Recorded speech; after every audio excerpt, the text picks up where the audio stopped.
Vype Network by Toyota of Cedar Park, Adele Golf, Thundercloud Subs, Austin's go-to team realty, Alzer's Barbecue, ASI Protection Services, and Academy Sports and Outdoors.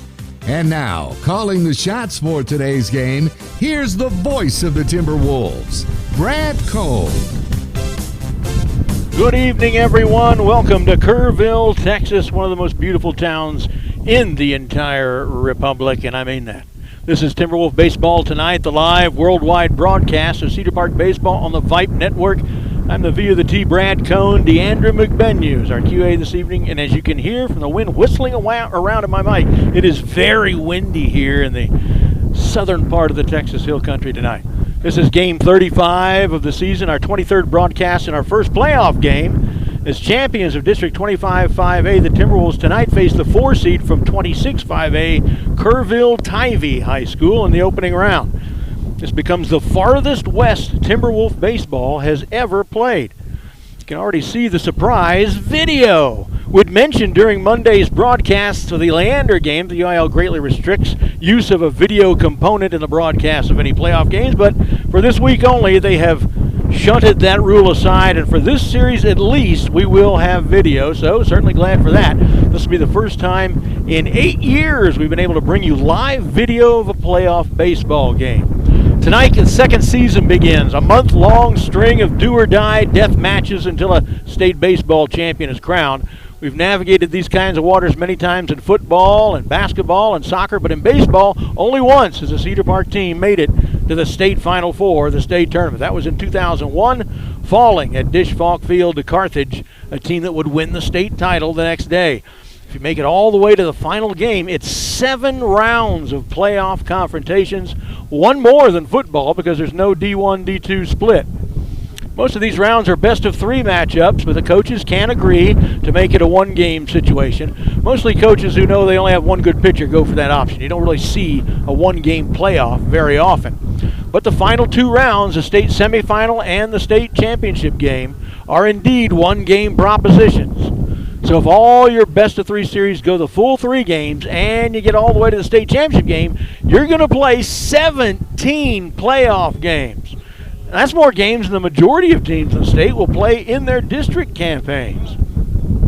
Even if you lose no playoff games, it's a 12-game affair. The official names of the 7 rounds are Bi-dist, which we're in right now, then area, then the regional quarterfinals, regional semifinals, regional finals, then you're in the state tournament. 1 game for the state semifinals, 1 game for the state finals.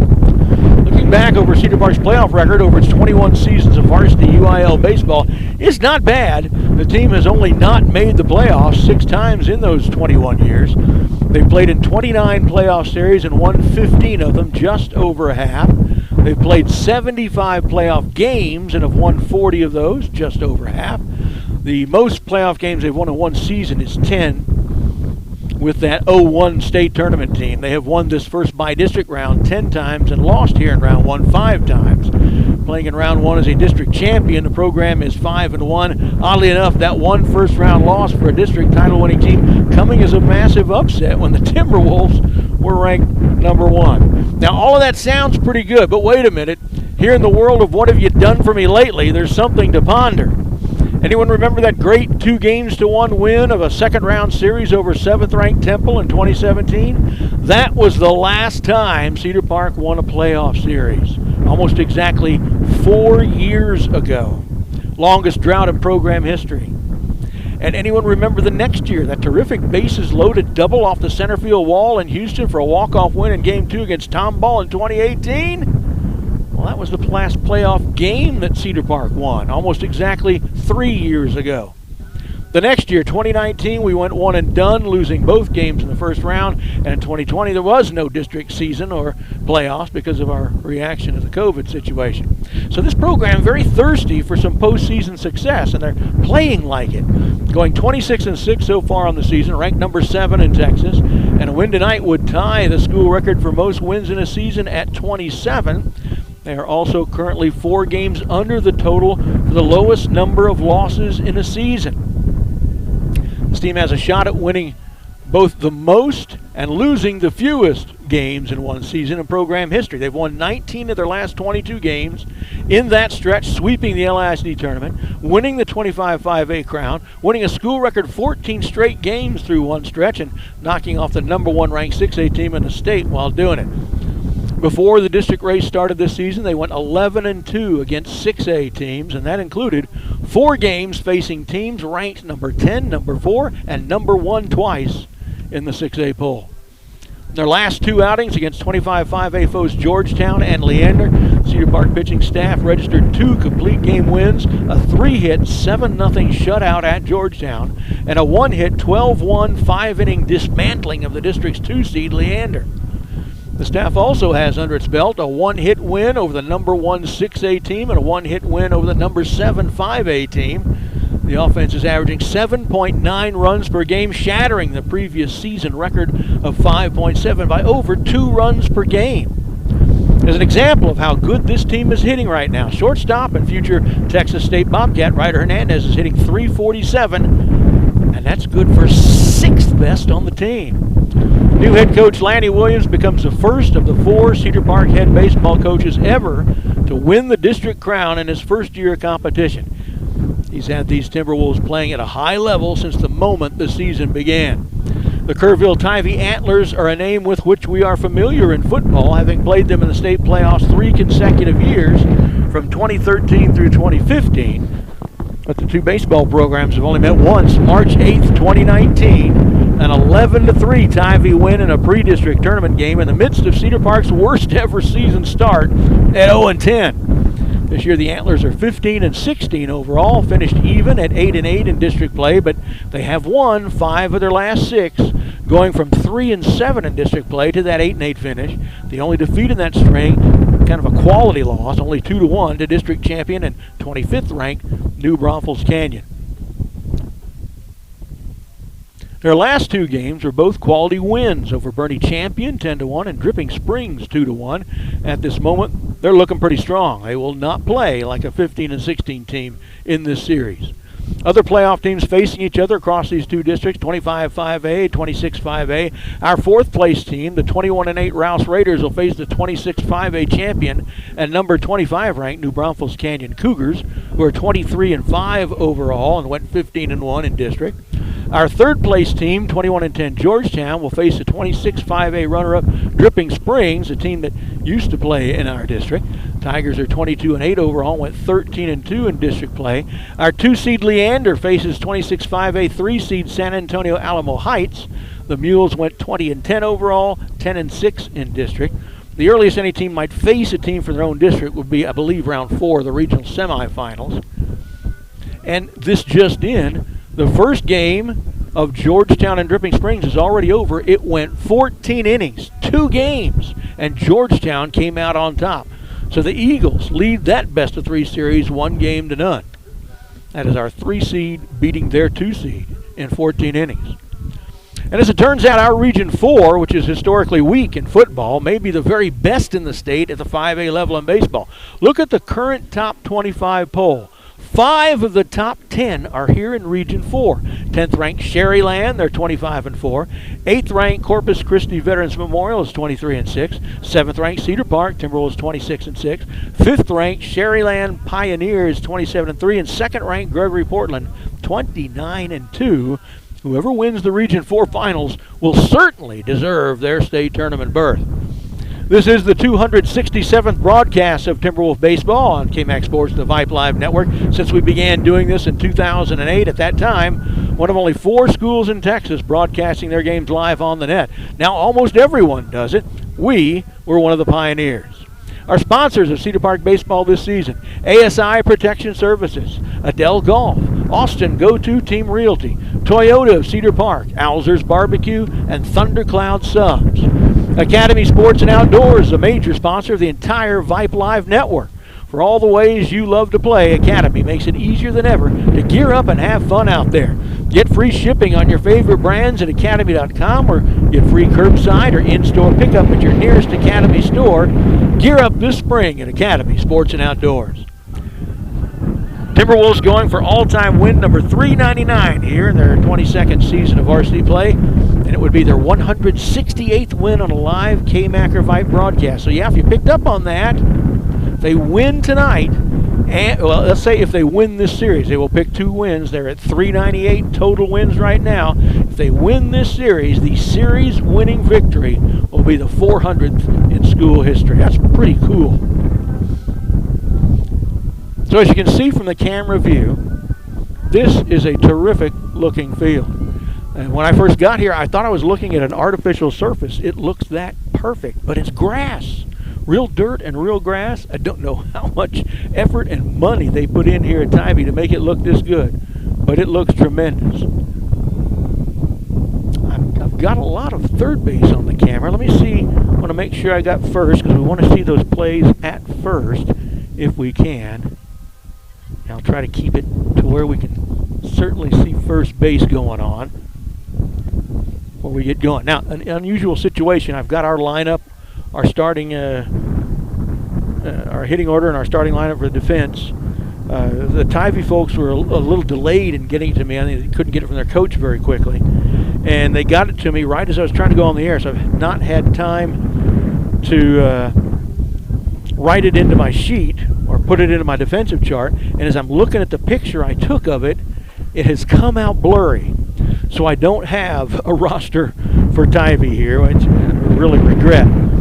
However, what we'll do is they've got full service announcing. We'll just kind of piece it together, and I'll try to remember to listen in instead of talk over the announcer as he announces the Tivy hitters coming to the plate. And we'll fill in our hitting card for the Antlers that way. One of the more unique mascot names for a high school in Texas. Those of you who listen to Timberwolf Night in America during football season on Tuesday nights, one of the games we play is school mascots, and Kerrville Tivy is always one that gets points for people who know it or vexes players who don't know it. Tivy Antlers.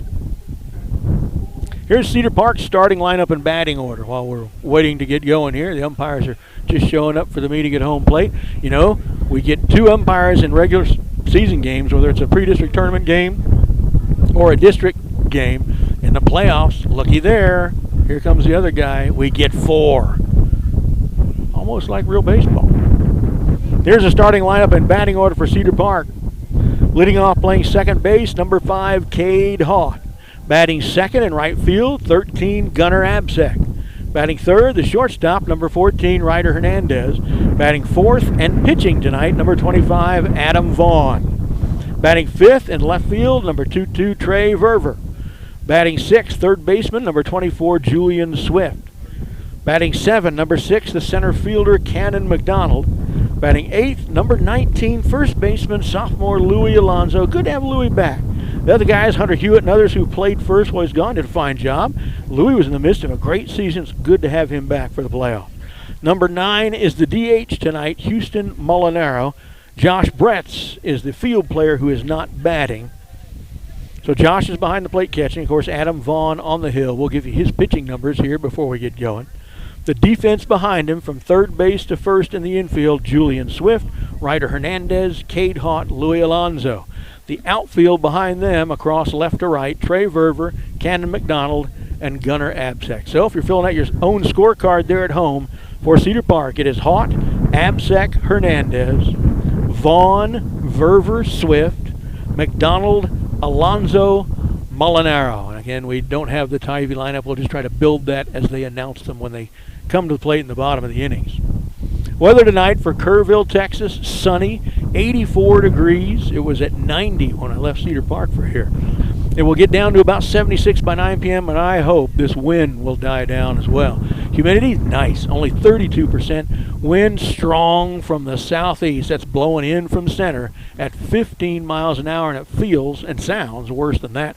Sunset will be at 8:18 tonight. That's a couple of minutes later than Cedar Park because we're, 100 miles west, something like that. And as we mentioned, this now becomes the farthest west Cedar Park has ever played by quite a ways. The previous farthest west is a couple of playoff games we have played in years past at Bernie Champion, which is just down I-10 towards San Antonio from here. Oh, I don't know, what's it, 40 miles maybe? 45 miles, something like that. So we've busted the farthest west record by quite a bit tonight here in Kerrville. The field faces southeast, so north to south is kind of running towards first base from home plate. And that means that southeast wind is blowing right at us. That's an American flag in center. You can see, and it's fluttering right at us. The park is similar to Cedar Park, but deeper in center. The same dimensions down the foul lines at 320 to left and right. They don't have any calibrations at the alley, but it is 385 to dead center, and you can see the taller backdropped wall there, the green backdrop for batters against that pitcher. So that's 15 feet deeper than our 370 at J. Sevier Field. Tivy, you might see some of them. They are in kind of burnished bronze jerseys with white pants and blue stirrup socks with white stripes. Cedar Park in my favorite uniforms, the gray pinstripes, the forest green pinstripes. Green cap with the CP and the Timberwolf on it. Cedar Park will be in the first base dugout, which is interesting. I'm kind of surprised that Tivy takes as the home dugout. They get their choice. That they're taking that third base dugout because you can see by the shadows the sun is shining right in at them from home plate. I would not do that as a coach. I would make the other team look into the sun while it was up. But okay, thank you. We'll take that. Brad Cohn here in Kerrville, Texas tonight for the Bi-District Game 1. I'm going to step aside for your announcer here.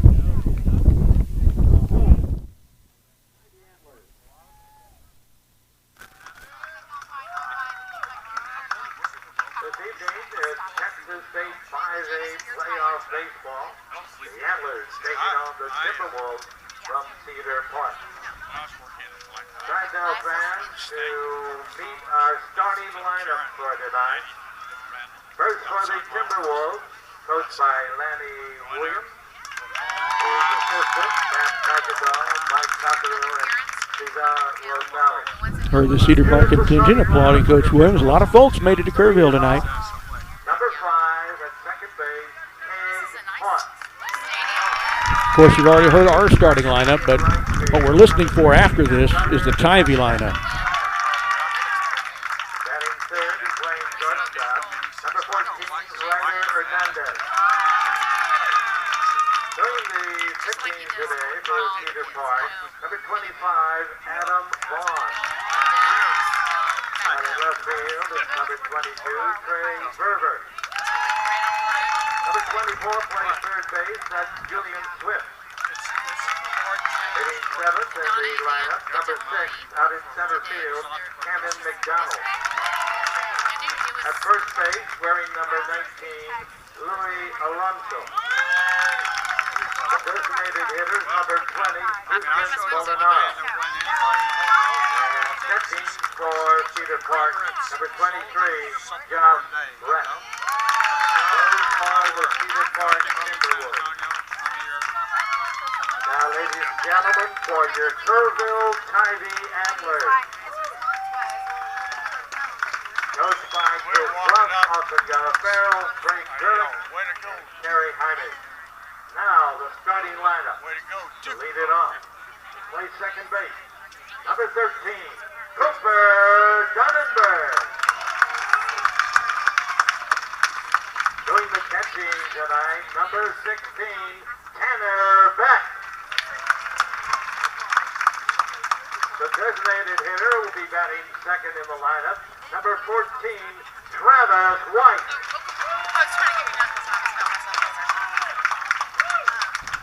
On the hill, doing the pitching, number 17, Colson Abel.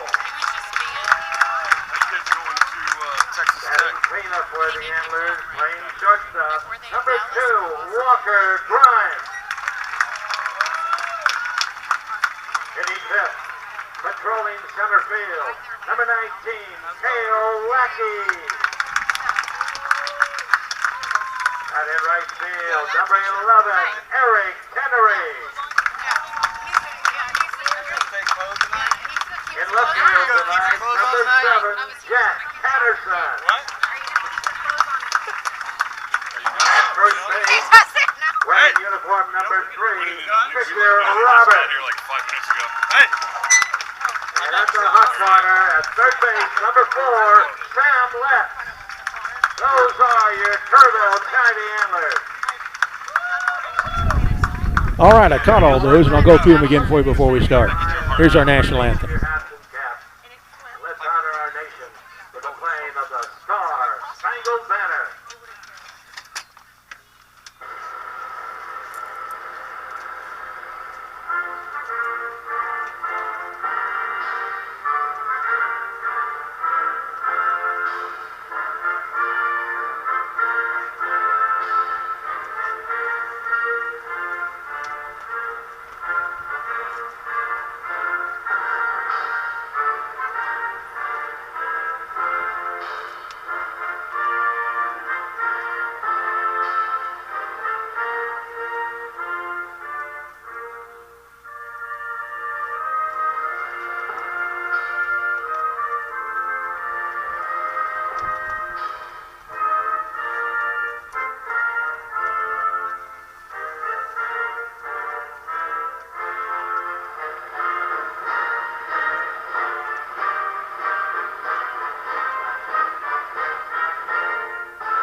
All right, ready to go now. so those, pardon me, those of you at home keeping your own scorecard for Tivy, we'll give you those hitters' last names so you can pencil those in order. Gunenberg, White, Abel, Grimes, Lackey, Tenery,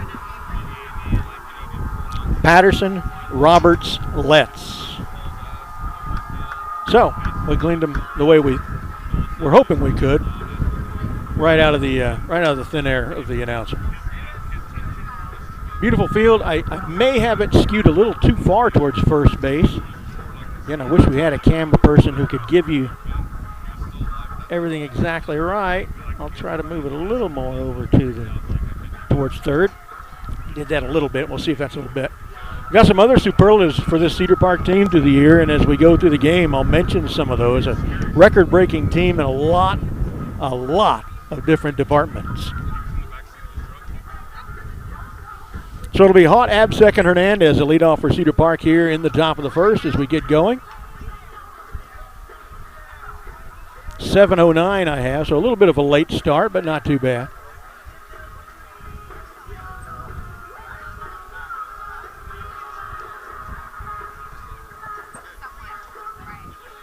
Beautiful setting here. You can see the hills behind left field and kind of in center.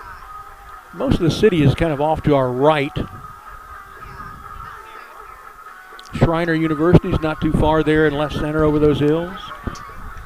Mooney Aircraft Company at the airport out in that same direction. This is just a beautiful town. My wife Sherry and I thought for many years we might retire here, but we decided we like it in Cedar Park. Closer to some of the big city amenities that you can get in the Austin area, so we'll probably stay there. All right, K-Dot will step in.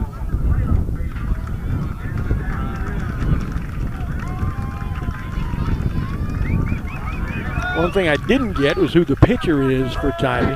Maybe they'll mention that.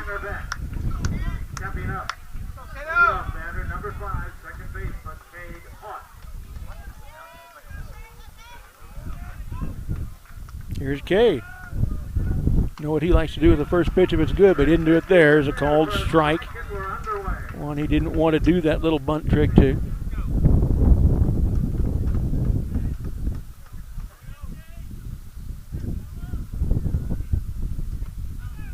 Low and away, 1-1 to Cade. Absek on deck, Ryder in the hole.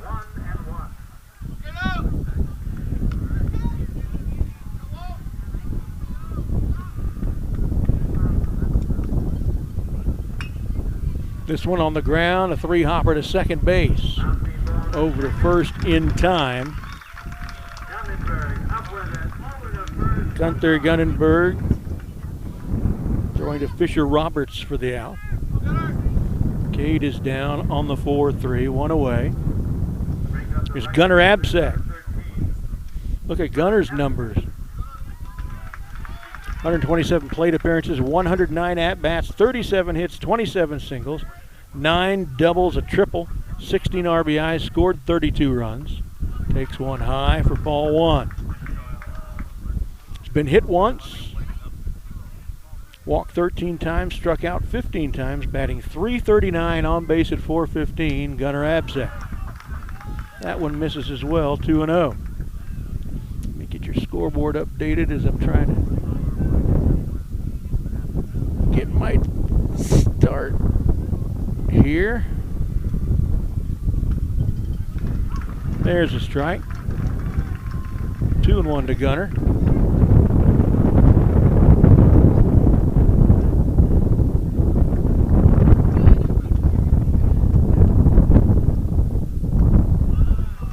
And that one misses, 3-1.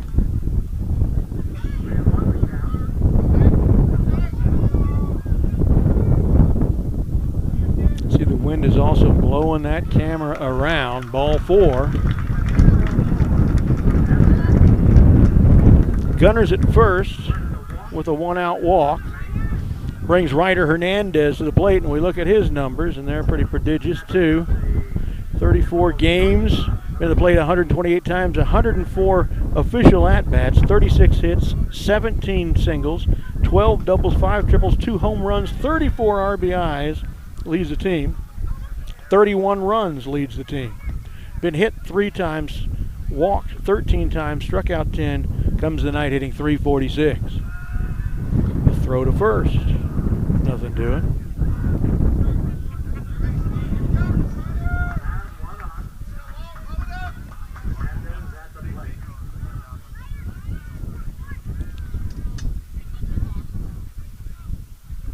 Left-handed pitcher, you don't see a lot of those starting game ones. That one in the dirt, nicely blocked by Tanner Beck. 1-0 to Ryder. Adam Vaughn's on deck, Trey Verber in the hole. One out, Absack at first with a walk, and they'll throw towards him again. Their second throw to a base.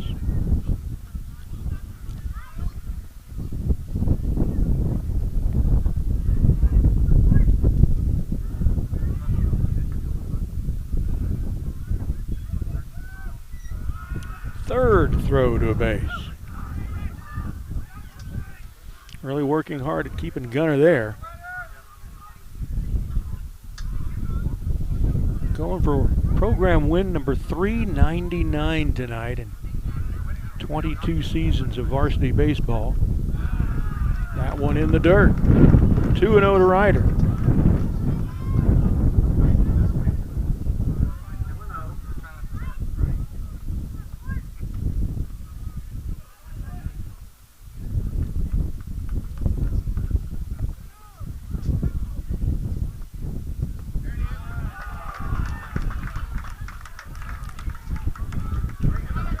One misses as well. So after getting Cade Haught to ground out to second on a 1-1 pitch, 7 of his next pitches from this lefty have been balls and 4 throws to first.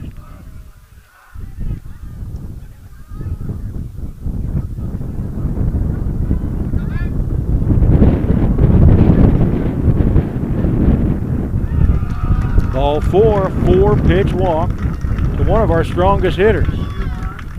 2 free passes. Absack is pushed to second. Ryder at first with 1 out for the pitcher, Adam Vaughn, batting tonight in the cleanup hole. And head coach Chris Russ is going to go talk to his pitching battery and infield defense. Going through the list of food available at the concession stand is making me hungry.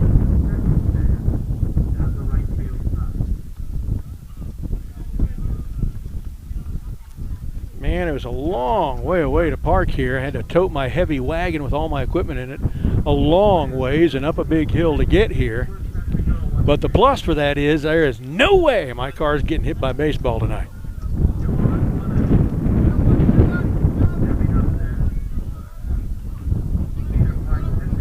All right, so here's Adam. See if he can help his own cause out at the plate. 1 out, runners at first and second. Top of the first here just underway. Glad you're with us. Swing and a miss. Something off speed. 0-1 to Adam. Look at Adam's hitting numbers. 57 plate appearances, 41 official at-bats, 12 hits, 9 of them were singles, 1 double, 2 triples, 13 RBIs, scored 7 runs, been hit twice, walked 13 times, struck out only 9, batting .293. There goes the runners. A delayed throw, almost threw it into left field as the base comes loose. I don't know if you got that on the camera or not. I don't know how far over third we got. The base comes loose as Gunner slid into it head first, kind of going around the outside of it, wrapping his arms around it. As he slid past it, it pulled it up.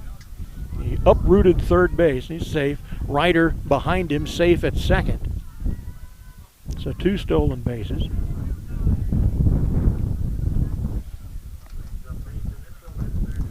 Pitch was a ball to Vaughn, so it's 1-1 once we get the base in.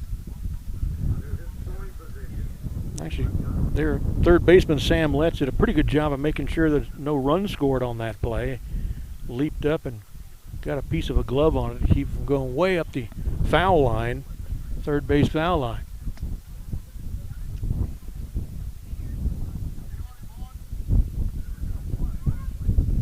Still doing some maintenance there of third.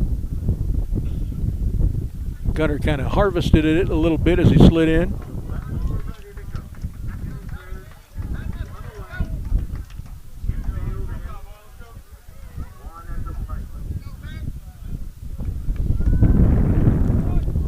One to Adam Vaughn as we get back to the action.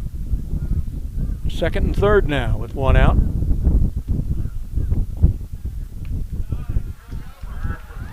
Called a strike, 1-2. Trey Verver on deck, Julian Swift in the hole for the Timberwolves.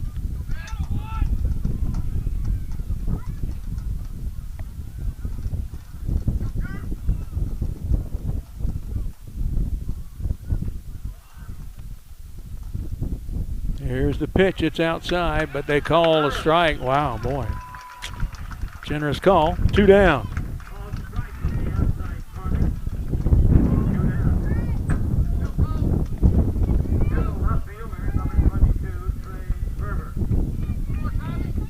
Comes Trey Verver to the plate. Trey, 114 plate appearances, 83 official at-bats, 28 hits, 8 of them singles, 15 doubles, a triple, and 4 home runs. Called strike 1 on Trey.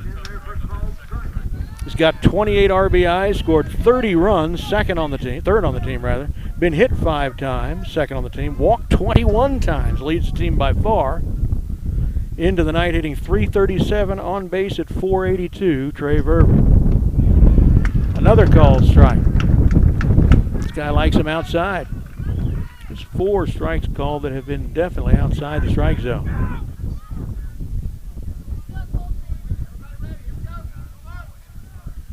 One strike away now from pitching himself out of a jam. Runners at second and third with 2 down. That one was in the dirt and outside. 1-2. Julian Swift is on deck, and then Cannon McDonald if we keep it going.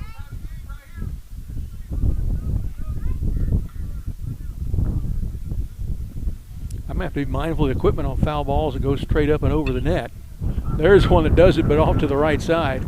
Yeah, if that was this direction, I would have been fending it off from hitting my equipment, taking me off the air. Still 1-2 to Trey.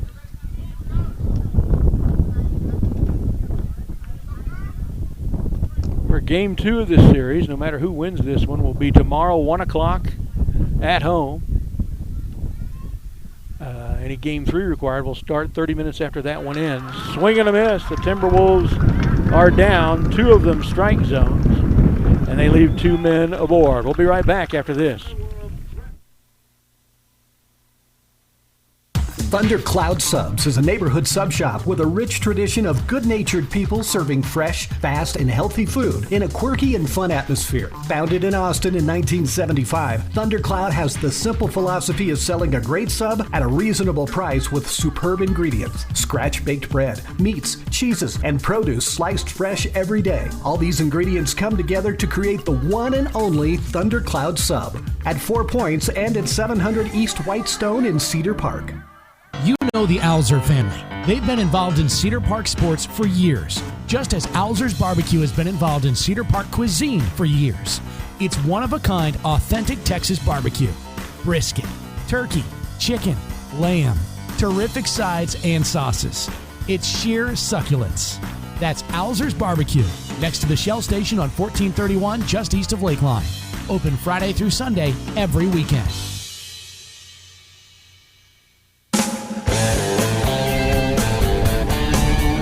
Welcome back to the action, live from Kerrville, Texas. A beautiful field here at Tivy High School. School itself was kind of beyond right field. You can see a couple of buildings there beyond the scoreboard. Great looking facility here. They've done a great job. Cedar Park got a couple guys aboard for free. A couple of walks to Absec and Ryder Hernandez. Couldn't push them around. Stranded them at second and third with a couple of strikeouts. And we go to the bottom of the first now. Second baseman Gunther Gunnenberg will lead off, then the DH Travis White, and then Austin Abel. Boy, that wind is blowing.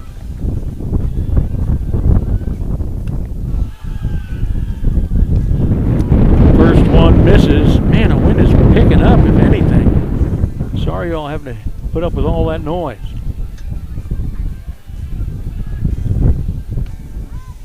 Called strike on the inside edge, 1-1. Adam Vaughn on the mound. He's had a terrific season. We'll give you his numbers here in just a second.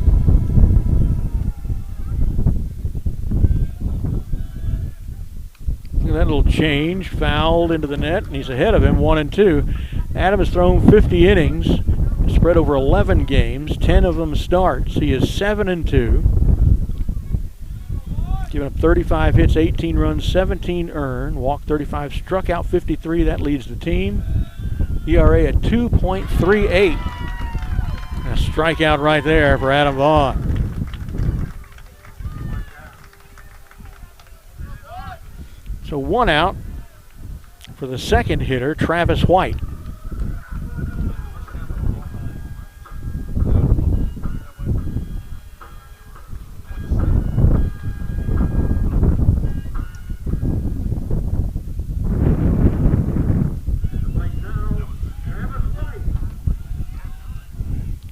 First pitch from Vaughn, right down the tube, 0-1.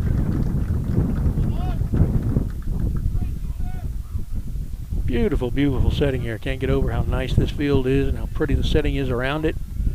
Great place to play baseball. Swung on and lifted to right, back into his left. On the run, makes the catch. It's Gunner, 2 down. Harder than it looked with this wind. Now, I've written something down wrong because I wrote the last guy down who just popped out to Gunner as the DH. I'm also listing this guy as the DH, so I didn't hear something right. Here's Austin Abel, though. We know his name. There's a nice pitch for a strike from Adam. Cedar Park fans, good support here tonight. Lots of fans here for Tivy, even in seats along the line. Stands are full there. This one, Tapper on the ground in the hole. Ryder grabs it, makes the throw, but had to throw, as you saw, a little off balance and pulled him off the bag. We'll just call that an infield single. That was just going to be a great out if Ryder could nail his target. Couldn't. No hitter is done. Shortstop Walker Grimes steps in.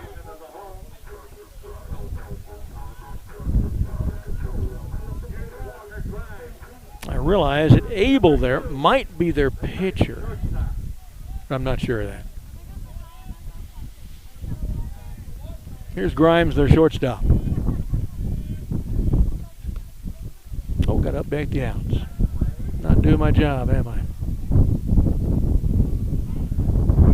That one misses. Ball 1 to Grimes.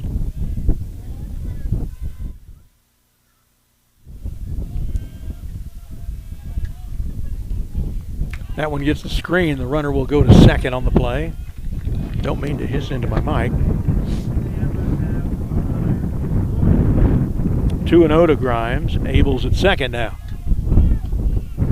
Boy, I hope the wind stops when the sun goes down. No guarantee that it will.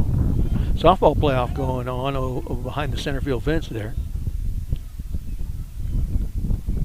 Softball about a week ahead of baseball, so the Tivy team is, if that's Tivy, it likely is. They could be a meeting place for two others, but if that's Tivy, well, whoever it is in the second round.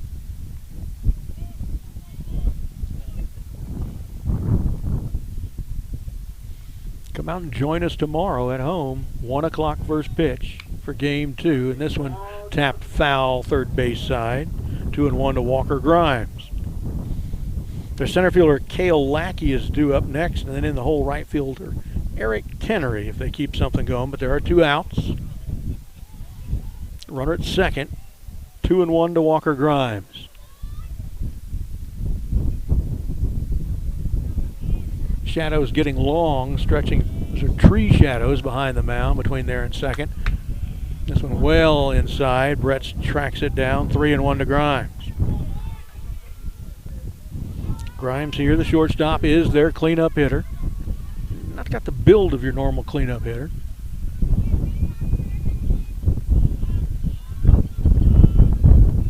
High, and he's aboard. So they've got 2 aboard with 2 outs. First walk from Adam Vaughn. Center fielder Cale Lackey will step to the plate.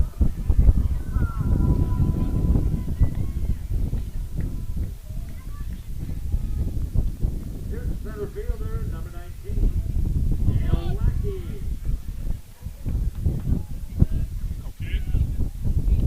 There's a nice pitch. A little off speed. Bender, 0-1.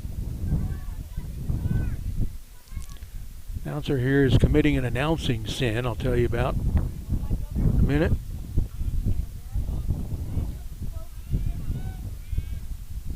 Another nice pitch swung on and tapped foul, 0-2. And what you're hearing from the announcer, he's doing play-by-play. The stadium announcer is supposed to announce who the hitter is, and you can say who makes a defensive play, and then any changes to pitcher or defenders between innings. But he just said he's got an open stance. He's kind of doing play-by-play like he's broadcasting. Fouled into the net. He says it the same time I do. So yeah, he's not really quite following announcer etiquette, but he's got a good voice. Obviously enjoys what he's doing. 0-2 to Cale Lackey.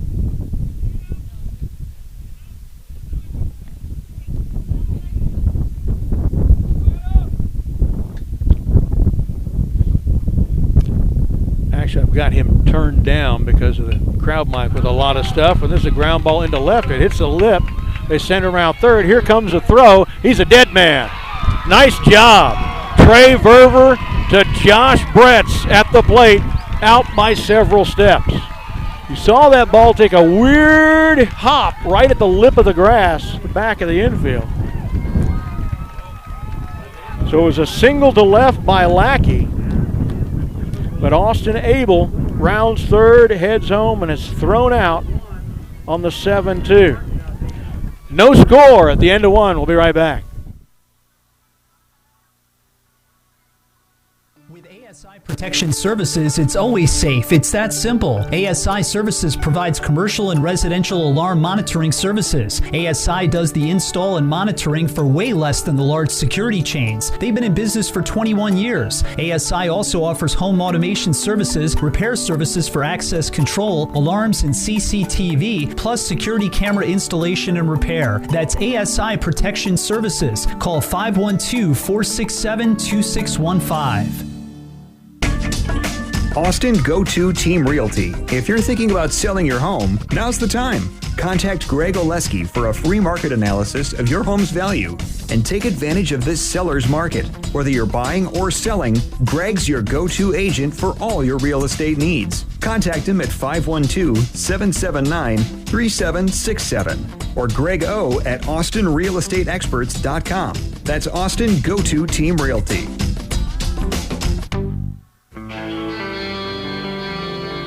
Here comes the cowbell.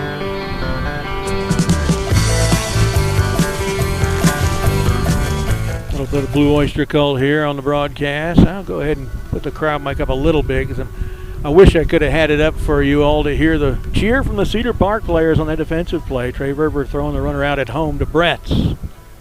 That was nice. I had it turned down because of wind noise and the announcer being a little bit too verbose. I'll put it up a little bit this time. As we go to the top of the second, 6-7-8 due for Cedar Park. Third baseman Julian Swift will lead off, followed by the center fielder Cannon McDonald, first baseman Louis Alonso.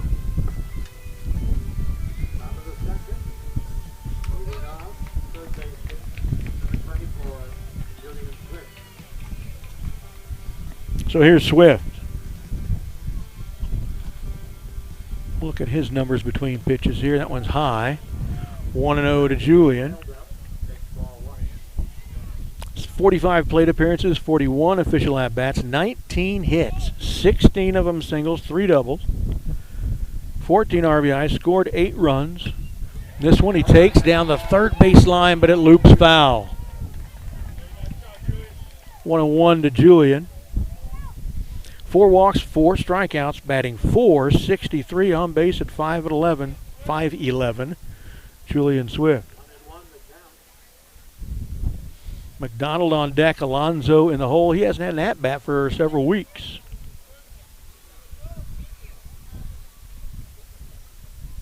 Pitch on the ground, one hopper to the shortstop's backhand side. The throw in time. Walker Grimes to Fisher Roberts for the out. 1 down. Cannon McDonald to the plate.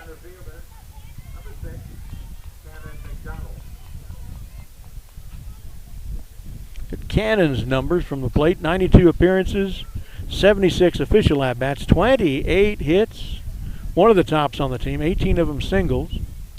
Bunts in the air, foul, right side, they can't get it.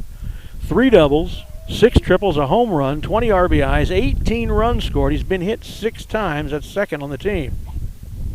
Walked 7 times, struck out 15 times, comes into the night hitting .368, on base at .446. Cannon McDonald. That one fouled as well to the right side, so 0-2 to Cannon. Louis Alonso on deck, and then the 9-hitter, DH tonight, Houston Molinaro, if we get it going. Both teams have had 2 runners, both stranded. Well, one was thrown out at home for them. High. 1-2 to Cannon.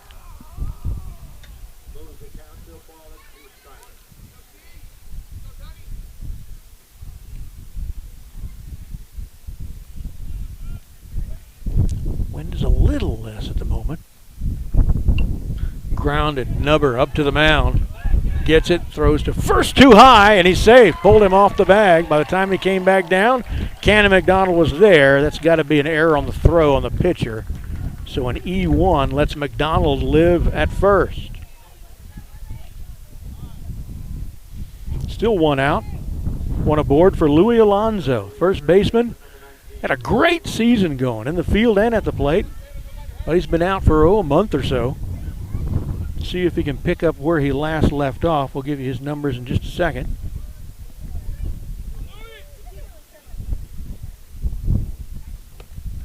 Outside and high, 1-0 to Louis. He has 81 plate appearances, 70 at-bats, 22 hits, 9 singles, 10 doubles, 2 triples, and a home run, 15 RBIs, scored 15 times, walked 5 times, struck out 12, comes into the night hitting .314, on base at .395, Louis Alonso. Another throw to first. It's our 5th already. Remember, we've said it many times, high school baseball stat in America.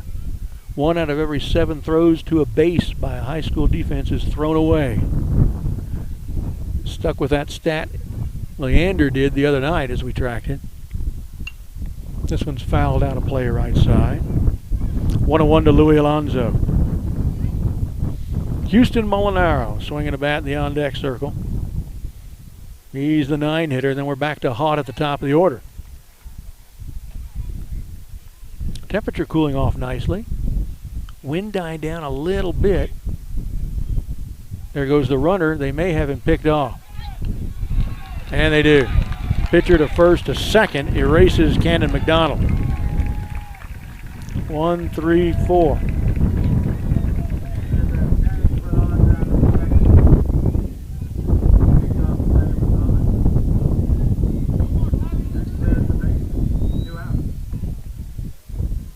So 1-1 still, the count to Louis Alonso. Lifted foul and out of play. 1-2.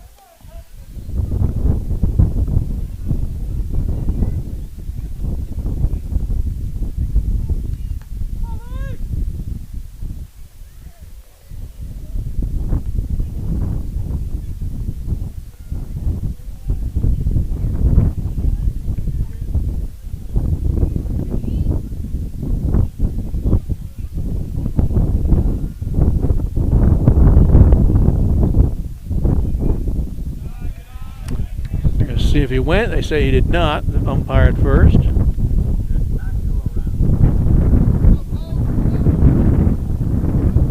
So I got the count at 2-2 now.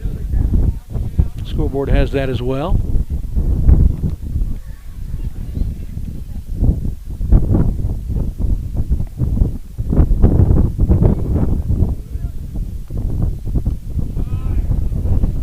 Thought about that for a minute, but didn't. So the count's full with 2 outs to Alonso.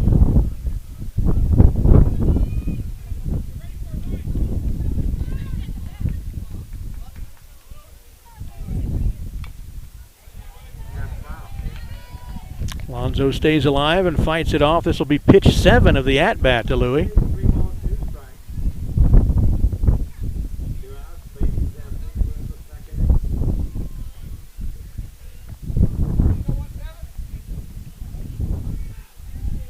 Still a full count with 2 outs, nobody on.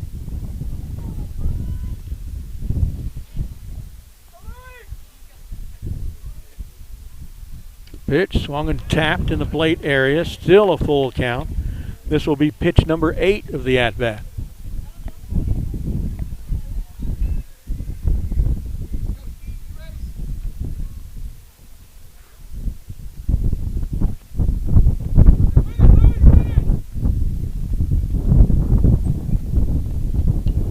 Check swing foul. Tried to hit Houston Molinaro in the on-deck circle.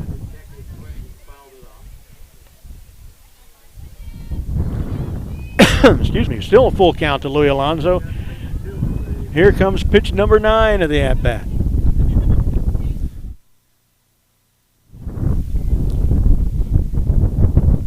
Lights are on now.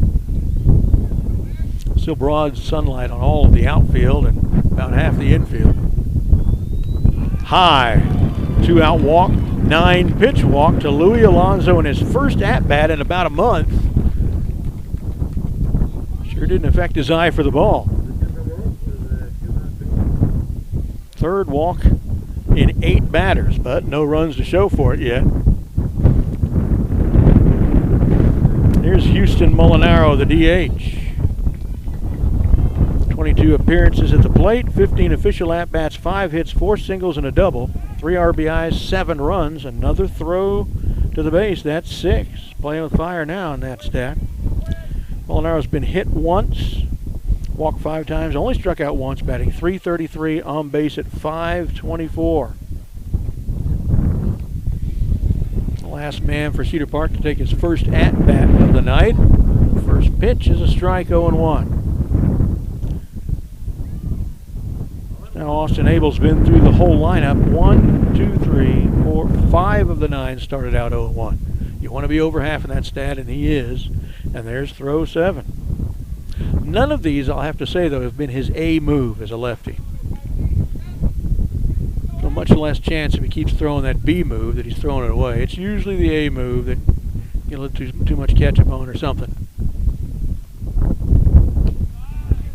Pitch high, 1-1 to Houston Molinaro.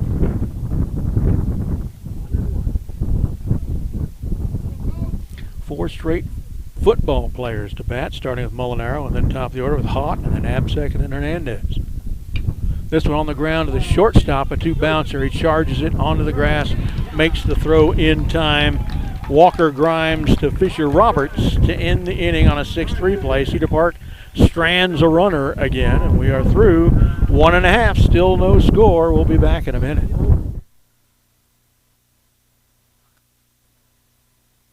Here's what they believe at Toyota of Cedar Park. They believe in fostering relationships that are built on trust and integrity. They believe their team deserves to work in a supportive, competitive, family environment. They believe in respecting your time and intelligence, and that's why they offer an express purchase and express service. Lastly, they believe in sharing their passion with you. They're just south of New Hope Road on the southbound side of 183A. Find them online at toyotaofcedarpark.com.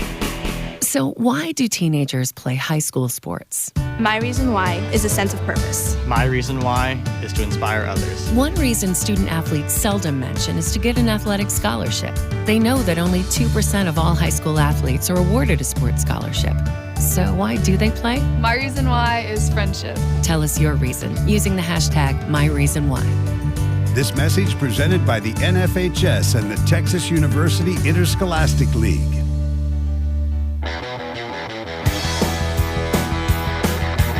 Brad Cohn with the action back at the ballpark here in Kerrville. Cedar Park, Kerrville Tivy engaged in the first of a 2 out of 3 series here in the opening round of the playoffs, the Bi-district round. Game 2 at 1 o'clock tomorrow at home. Game 3 would immediately follow it if required. They are at 6, 7, 8 in the order. Here is right fielder Eric Tenery, lefty. Good pitch by Vaughn. 0-1. Look at the pitch counts through 1. Vaughn through 17, 12 strikes, 5 balls. Abel through 21, 10 strikes, 11 balls. That one inside, 1-1. Austin Abel in the second inning through 17, 10 strikes, 7 balls. So he's thrown 38 pitches so far. This will be the 19th. One fewer inning about for Adam. Called strike 2. Boy, I look forward to this wind stopping a little bit. I'm going to stay with you between the break as he swings and strikes out. One away. Because we're going to talk about some of those other superlatives that this team has set. Left fielder Jack Patterson at the plate.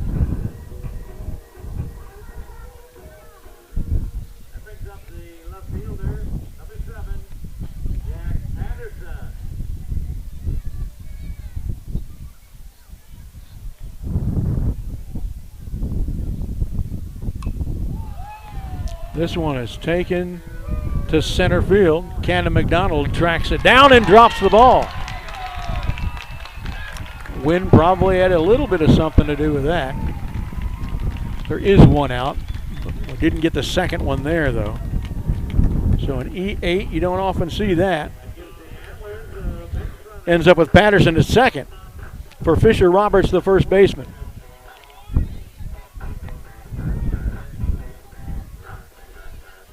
See if Adam Vaughn can pitch his way around that little piece of unfortunate business.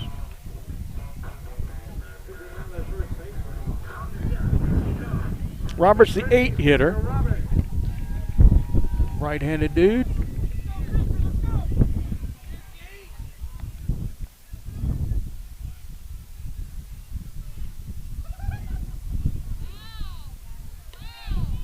Pitch high. 1-0.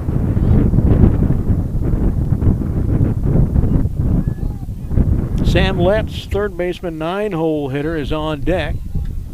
Just need to get these two guys, not get back to the top of the order. 1-0 to Fisher Roberts. On the ground to Absek, dives, stops as he makes the throw in time. Oh, umpire blows the call. Made that throw in time. We got an error on the blue. And that allows Jack Patterson to go to third. Would have gone to third anyway, though.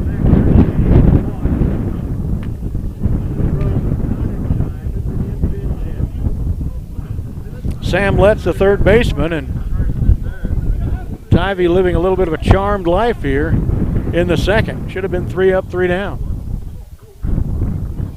Coach went to talk about it just to register his displeasure with the guy missing the call. So here's Sam Letts at the bottom of the order, third baseman. Number 4, third baseman, Sam Letts. Yeah, I'll turn the crowd mic on a little bit for you. Letts will go up the line to talk to Chris Russ about offensive tactics as the announcer continues to prattle on.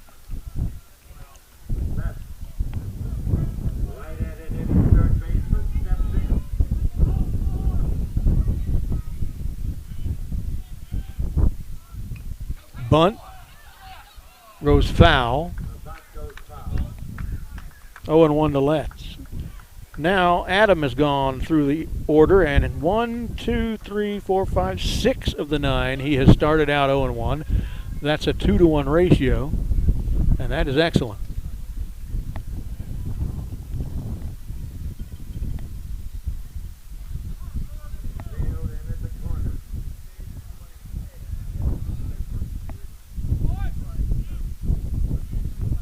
Pitch from Adam Vaughn. Nice one for a called ball. Whew, that was a nice pitch. 1-1.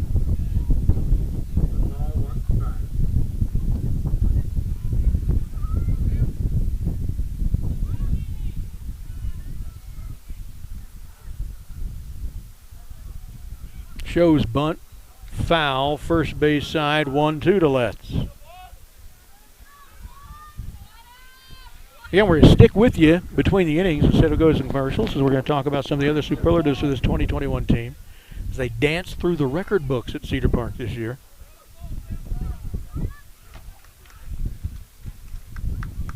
Glad you're watching and not just having to listen tonight. We'll have the camera tomorrow, too, for Game 2 and Game 3 if necessary. Wow, another good pitch that's suddenly just not calling strikes. 2-2. Adam needs to groove one here with 1 out and runners at the corners. And the Cedar Park bats need to get busy. Foul back towards us into the net. Still 2-2 to Sam Letts. Going to get back after midnight tonight. Not looking forward to that. Not looking forward to dodging all the deer out here between Kerrville and Cedar Park. You know, that's partly why they call them the Antlers, known for that out here. Just trying to get home without damaging my car. Grounded foul left side, still 2-2, and here comes pitch number 7 of the at-bat to Tivy third baseman Sam Letts.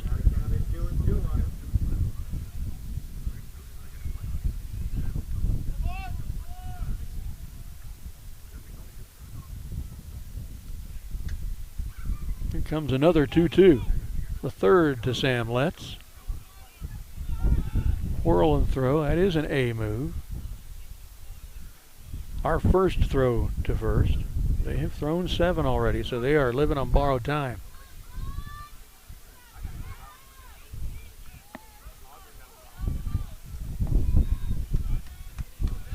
Adam Hall comes set. Another 2-2 to Sam Letts. Sam lets that one go by and shouldn't have. Standing strikeout, 2 down. Should be 4. Top of the order now. That's the third strikeout for Hall and 9 batters. Top of the order with second baseman Gunther Gunnenberg. Struck out looking to lead off the game.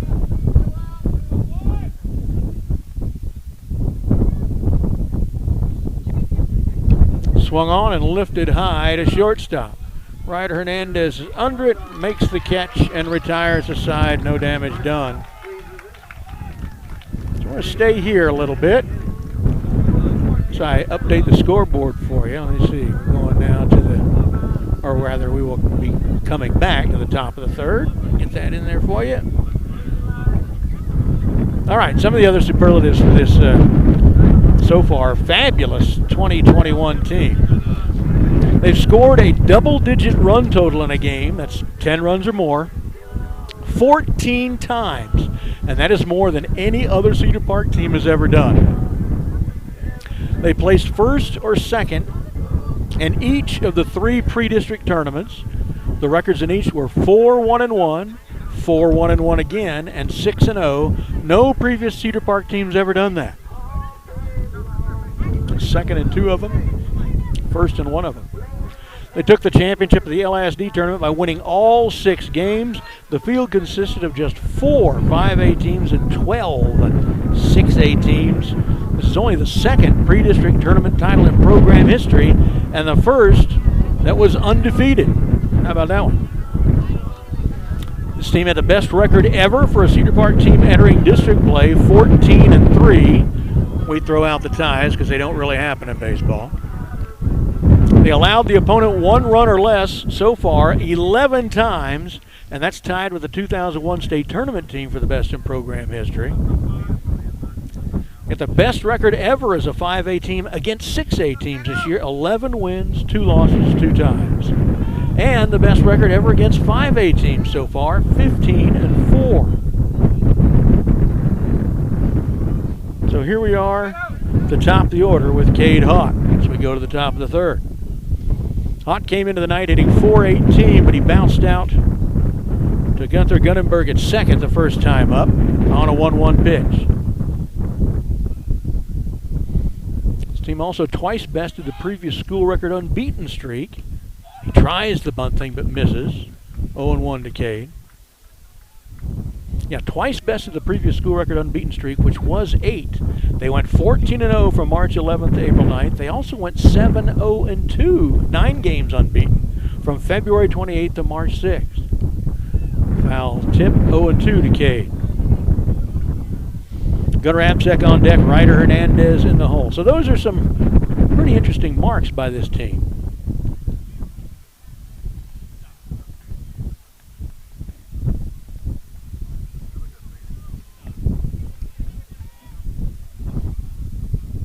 Hopefully Cedar Park with a win here and a win in game 2 tomorrow. We don't have to play any extra baseball. On the ground, second baseman grabs it over to first. Nice throw. Gunnenberg with the out to Fisher Roberts on a 4-3. Cade has twice grounded out to second base. 1 down for Gunnar Abzek.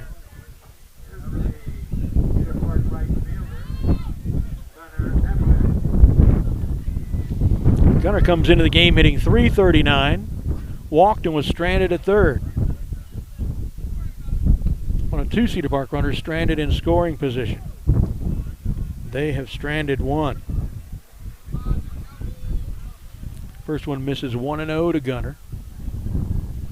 Walked on a 4-1 pitch the first time facing Abel. Grounded foul. Coach with a nice backhand grab. Back to the pitcher. That seems like a palm stinger to me. 1-1 to Gunnar.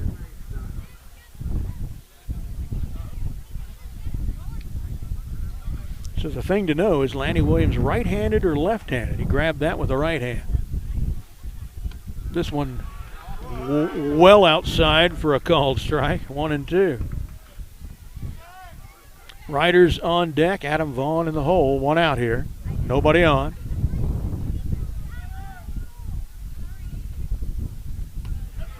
That was a good pitch. And Gunnar is down looking. Strike 2 wasn't, but strike 3 was. 2 away for the 3-hitter shortstop Ryder Hernandez, who came in hitting .346. Walked, stole second, but was stranded there when the first inning ended on 2 strikeouts. 3 strikeouts in 11 hitters now for Cedar Park. Swing and a miss, 0-1.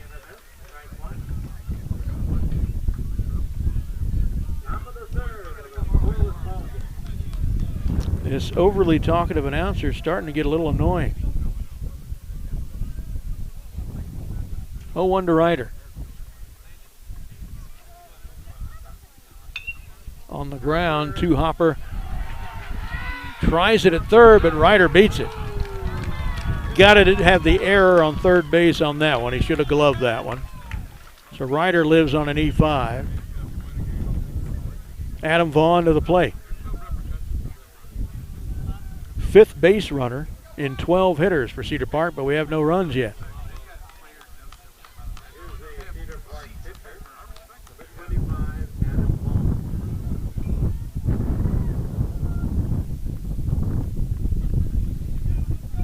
Cedar Park, most people have either struck out or reached base. There hasn't been much else going on. And this one, well off the catcher towards the Cedar Park dugout, round second, heads for third. They're standing up, no throw. Ryder Hernandez first to third on the wild pitch.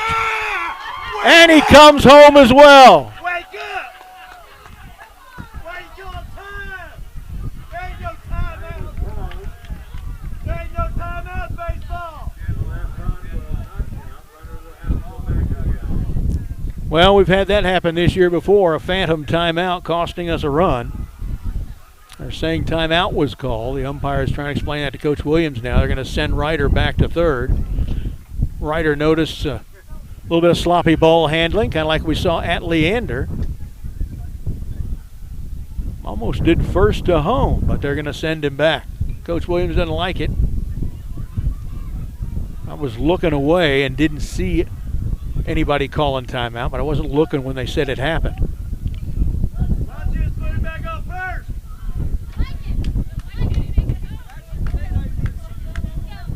What are they putting him on second for? The play never stopped. You know what they're saying? They're saying it went into the dugout, so he only gets one base. Okay, I get that. Ryder doesn't go first to home or first to third. He's at second.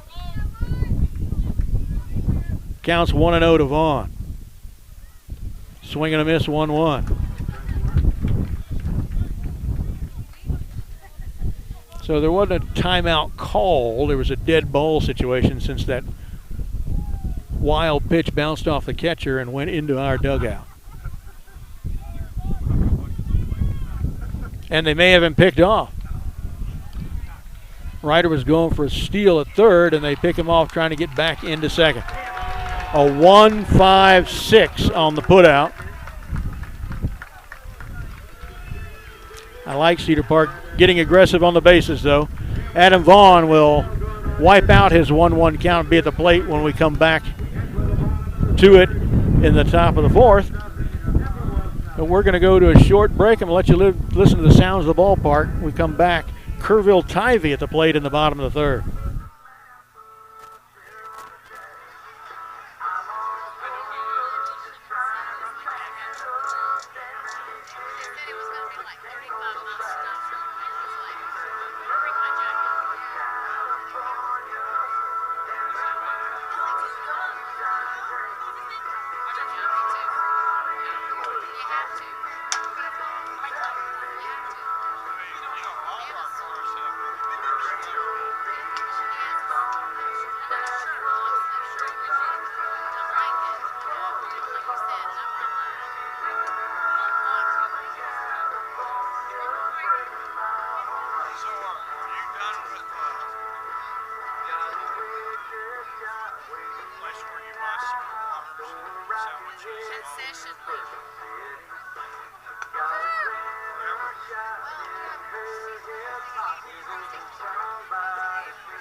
All right, pitch counts now through two complete for their guy was 38 with 20 strikes and 18 balls.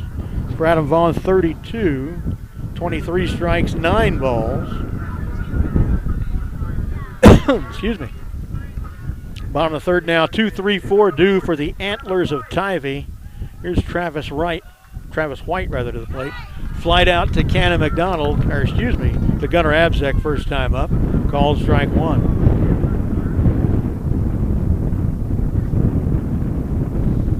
Austin Abel due up next. This one on the ground to Julian Swift at third. Gloves it over to Louis Alonso, one down.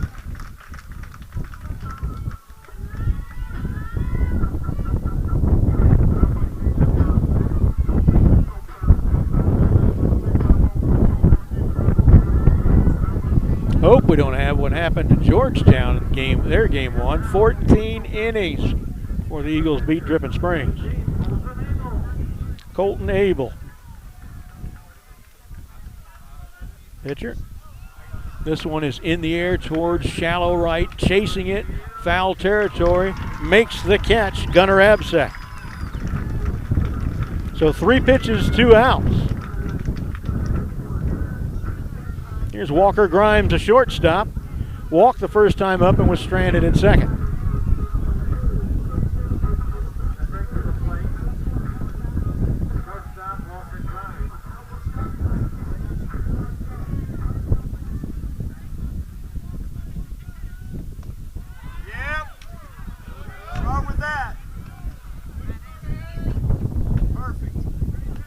Another strange call, 1-0 to Walker Grimes. No sunlight anywhere on the field now, but the lights aren't helping much yet. That one low, 2-0.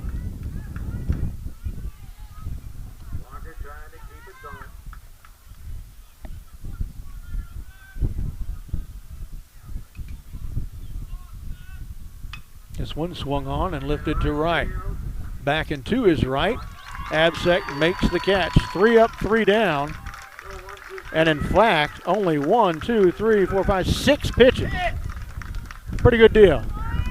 Through 3 complete, no score. Cedar Park at the plate in the top of the 4th when we come back.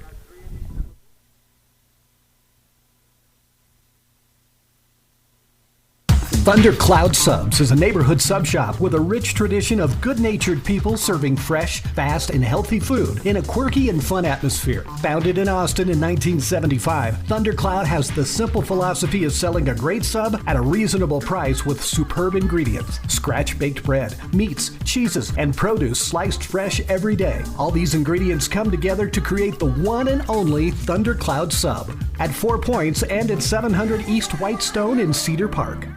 The service department at Toyota of Cedar Park engages the latest equipment and technology to ensure their Toyota certified technicians work quickly and efficiently on your cars, trucks, and SUVs. Using genuine OEM parts, of course, and from college graduates and military rebates to service agreements that keep your Toyota running smoothly, their finance team will provide you with all the information you need. They are excited to be your Toyota dealer here in Cedar Park. That's Toyota of Cedar Park at toyotaofcedarpark.com.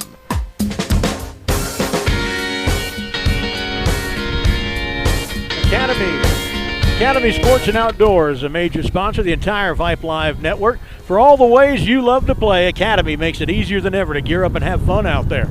Get free shipping on your favorite brands at academy.com or get free curbside or in-store pickup at your nearest Academy store. Gear up this spring at Academy Sports and Outdoors.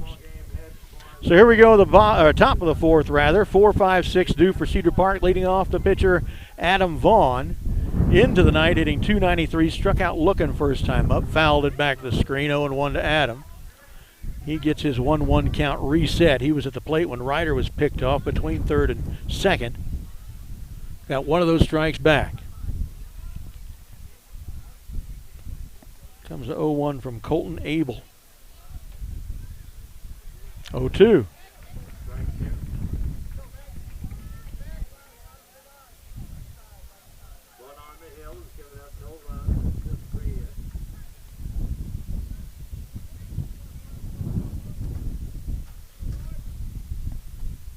Comes a pitch. Foul back towards the net. Still 0-2.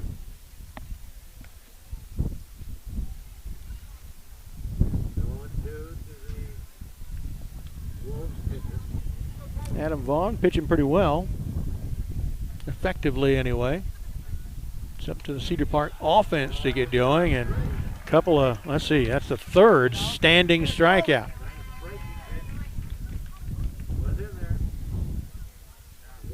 One, two, three, 4 strikeouts, and 3 of them are standing. Here's Trey Verver, the left fielder, with 1 out.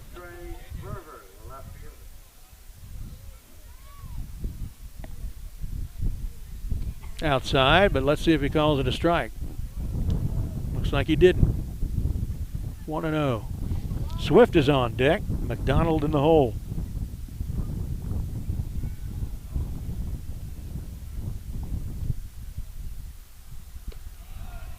That one misses. 2-0.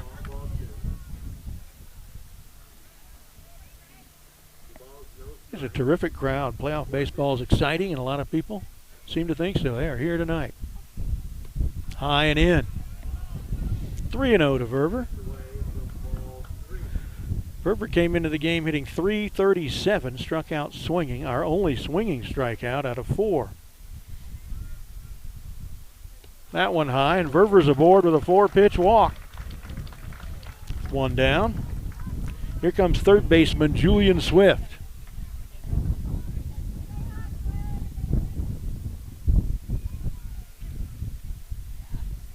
Swift checks signals from coach. He comes into the game hitting .463, highest batting average among the starters, but grounded out to Walker Grimes at short in his first trip.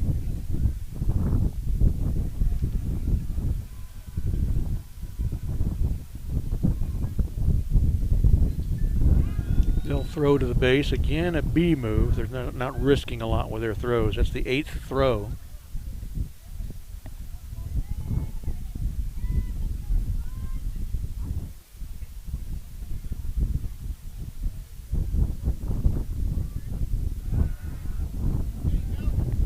Another one. That's 9. They're living on borrowed time. Swift's still waiting his first pitch.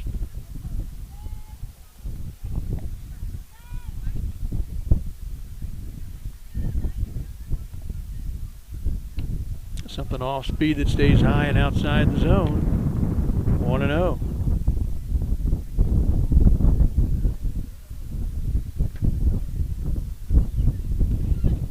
Don't forget to stay tuned after the game. We'll have Coach Williams and a player of his choice on the post-game show right here.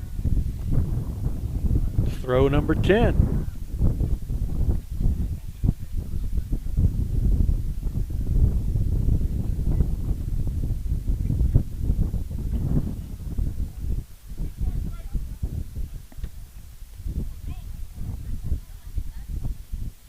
Swing and a miss.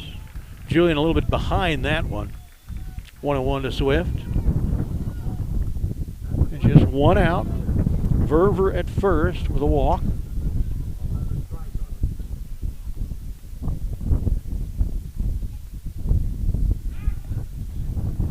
Throw 11. That one a little closer than some of the others.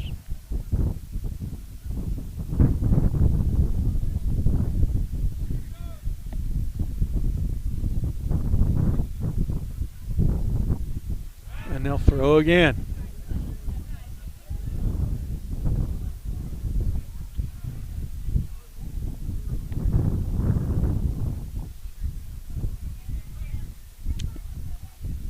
Verver's really not the one to worry about on the base pass for Cedar Park, but they are worried about him. He cut on that one. 1-2 now to Swift. There are about 3 or 4 other guys that steal more often than Trey. There's another throw. They're going to throw one of them away.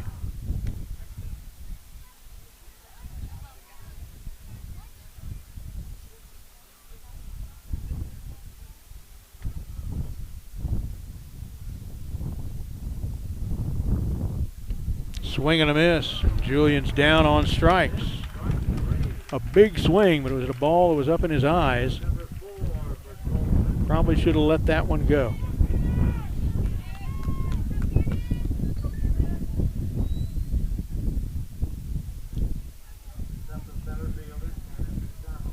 2 outs for Cannon McDonald. Came in hitting .368, reached on an E1, but was thrown out at second. Bunts it towards the second baseman. Not going to have time to get him. Bunt single to the right side for Cannon McDonald.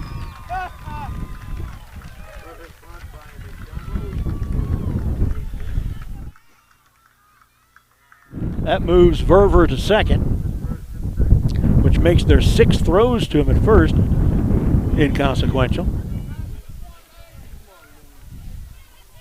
2 outs, first and second for Louis Alonso. The first baseman came in hitting .314, but hadn't batted in a month.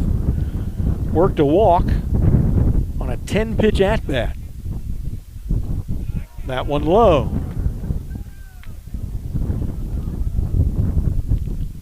Thought for a moment Cannon's bunt went a little too hard and the second baseman would just be able to field it like a grounder, but he could not do it.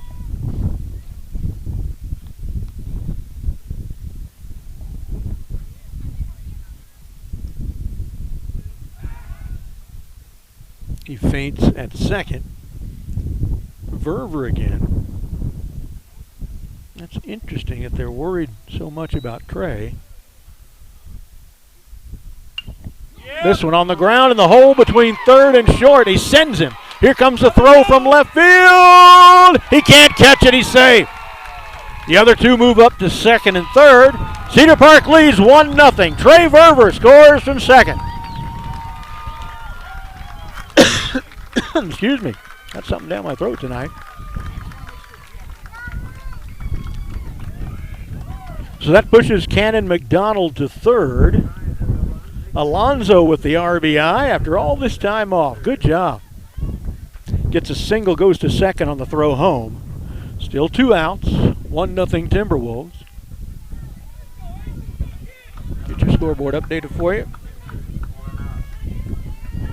Houston Molinaro, the bottom of the order, the DH, came in hitting .333, grounded out to short.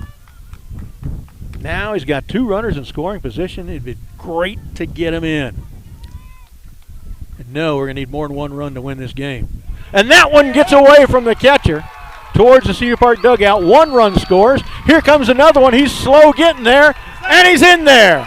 2 runs scored on the play. Catcher was a little too lazy tracing the ball down. McDonald scoots in from third. Louis Alonso scores all the way from second. 3-0 Timberwolves. You cannot go lackadaisical at a loose ball. People will score on you. 2 outs, 3-0 Timberwolves. Pitch was a ball, of course, to Molinaro, so 1-0 to Houston.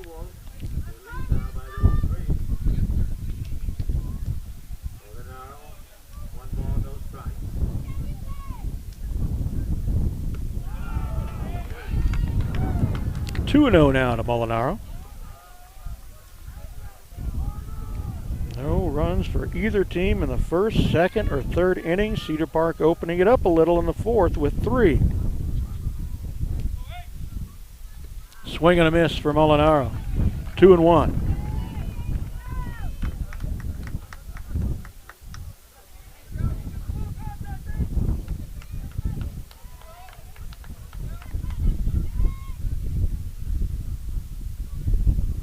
The pitch. Did he check? Did go around. 2-2. Cade Hunt on deck, the top of the order for Cedar Park, looking to get his 3rd at-bat in 4 innings.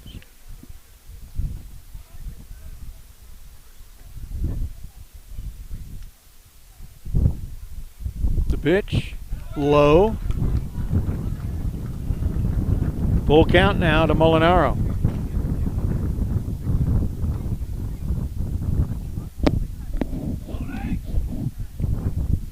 I need to get somebody bring me one of them hot dogs in the concession stand. A couple of people walked by with them, and they look pretty good. And another standing strikeout, the 4th by Cedar Park. But Cedar Park sends 6 to the plate. Every out was a strikeout, 2 of them standing. They get a walk, a bunt single, and an RBI single to left. Score 3 runs, and through 3.5, now lead 3-0. Let's listen to the sounds of the ballpark.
Need a pitch count here as we go to the bottom of the 4.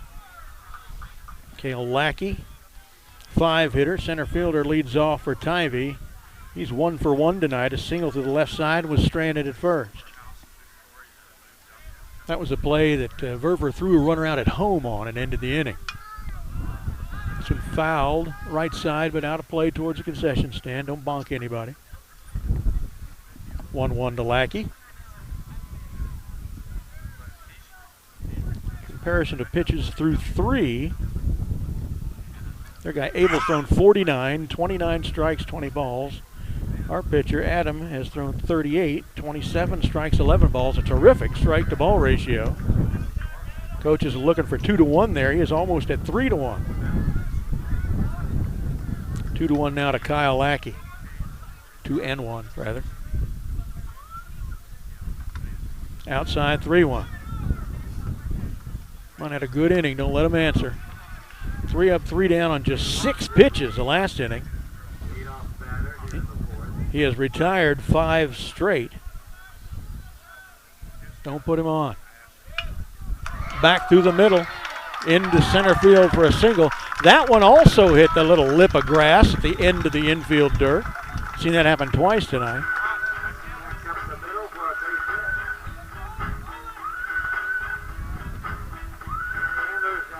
Third hit of the game for Tivy. First time they've gotten the leadoff guy aboard. Cedar Park has yet to get the leadoff guy aboard. Here's right fielder Eric Tenery. Struck out swinging at a 1-2 pitch the first time up.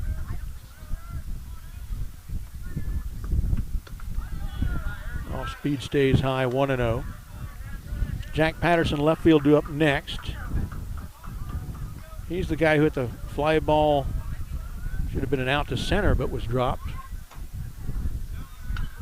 Fouled back to the net, 1-1.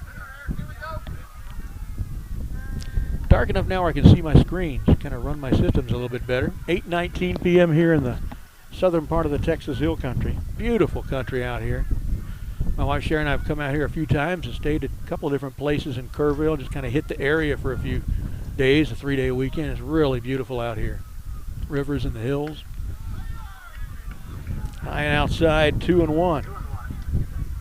Tried to talk her into coming with me tonight. She didn't want to. Didn't want to get back home after midnight, I think.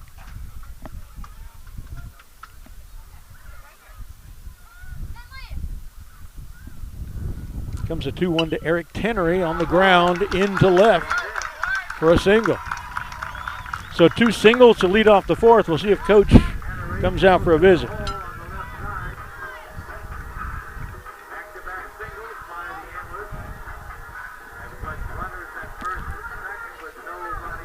No visit by Lanny Williams. As the tying run comes to the plate with no outs. Lackey at second. Tenery at first for left fielder Jack Patterson.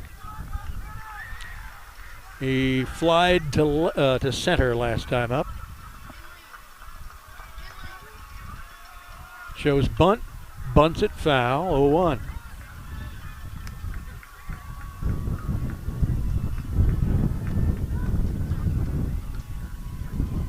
First time through the order for Adam Vaughn, 6 of the 9 he started out 0-1. This second time through he's faced 7. 4 of the 7 have started out 0-1. So that's 10 of 16. 5 out of every 8 starting out 0-1 against Adam Vaughn.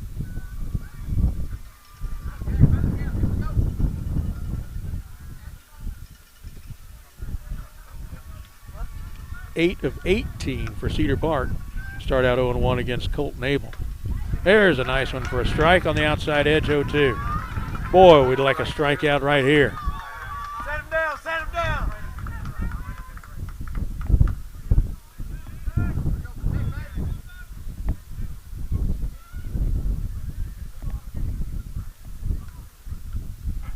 Long look at second by Adam. Swing and a miss is something outside. It's in the dirt, but first is occupied, so Josh Bretz does not have to throw down. We got the strikeout we wanted right there for out number 1.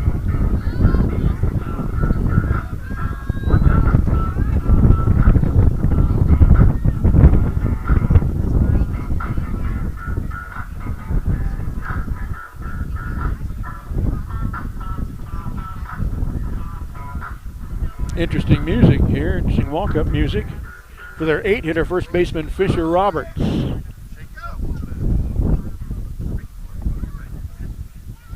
Roberts reached on an error on the umpire. First base the first time up. Tapper back through the box. On comes Gunner. His play is at first. He makes it. Runners advance to second and third, but there are 2 down on the 4-3 play. Good defensive play by Gunner. 2 runners in scoring position now, and once again the tying run coming to the plate in the form of the 9-hole hitter, third baseman Sam Letts.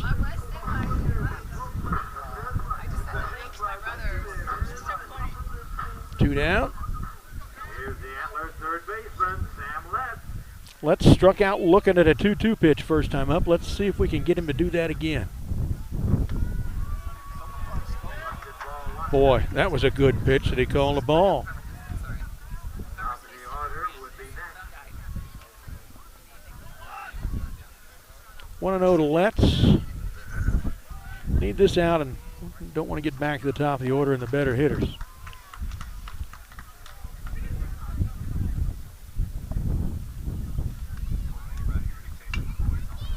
Lifted foul out of play right side. 1-1.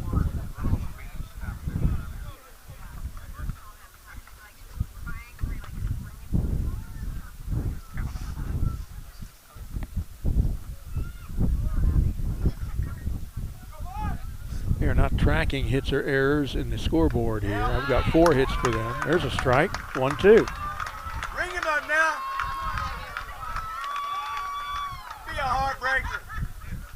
A bunt single by Cannon McDonald last inning broke up a no-hitter. We've only got 2 hits.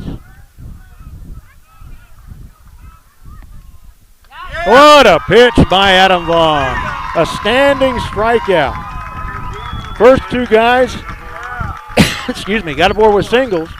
And a strikeout, a ground out to second, and another strikeout to end the inning. We'll be right back after this.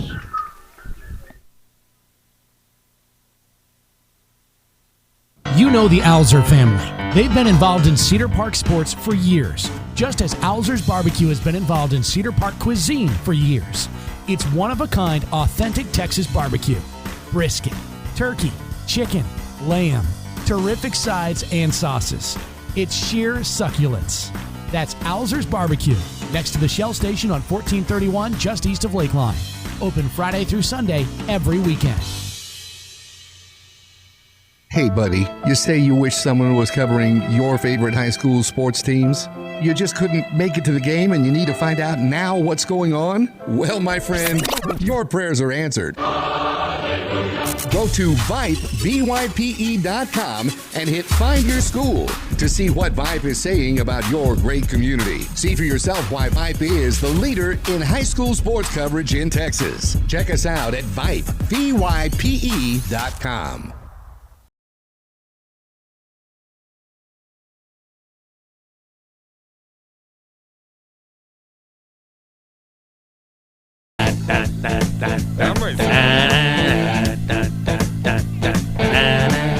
ZZ Top there to take you into the top of the 5th inning as we're starting to get late here in Kerrville, leading 3-0.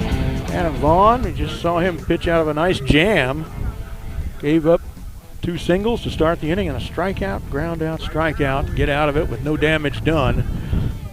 Top of the 5th now, top of the order for Cedar Park. Cade Haught into the night, hitting .418, but grounded out to second twice.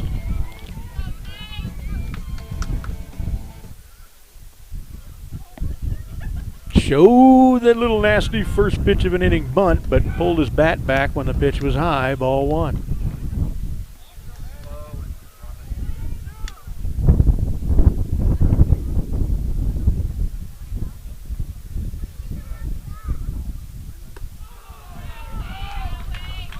That one misses too.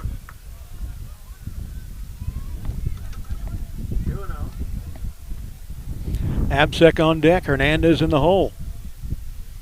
Let's send 9 this inning. Open this one up.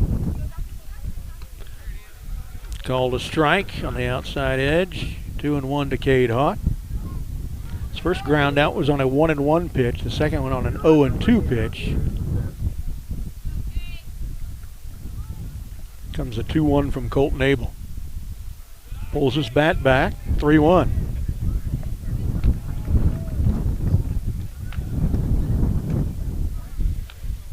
Cedar Park trying to register program win number 399 tonight in 22 years of varsity play. On the ground, fair, third base side, Haught rounds first, steamrolling himself to second. They're just now picking up the ball, but they're getting it in. Haught with a stand-up leadoff double here in the top of the fifth.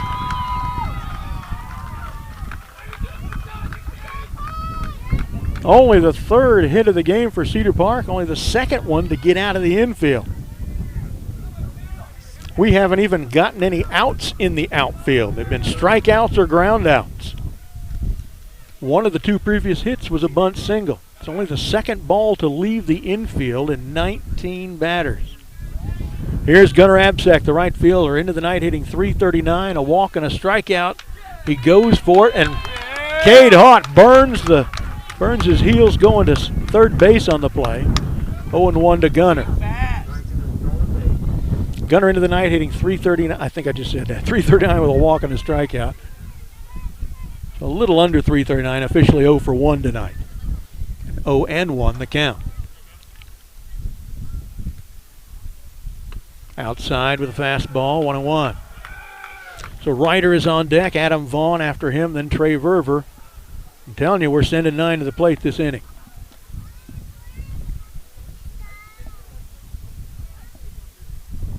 Fourth run of the game, 30 yards away. Oh, swung at it in the dirt. Something that normally well-disciplined Gunnar Absek does not do. Coach noticed it too, wants to talk to him about it.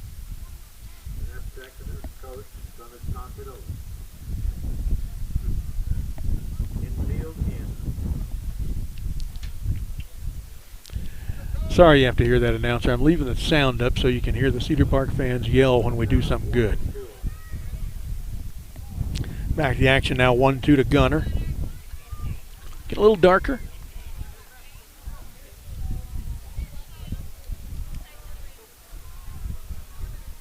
Oh, swung at something way outside, dropped the ball. They're looking at third before they go to first to complete the strikeout.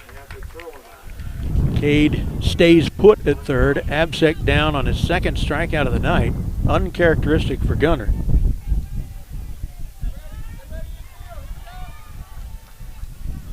Gunnar came into the night only having struck out 15 times this year in 30-some-odd games. Ryder Hernandez, a shortstop, into the night hitting .346. Walked, stole a base, but was stranded at second in the first. Lived on an E5, but was thrown out between second and third in the third. Swing and a miss. He was golfing at something low, too.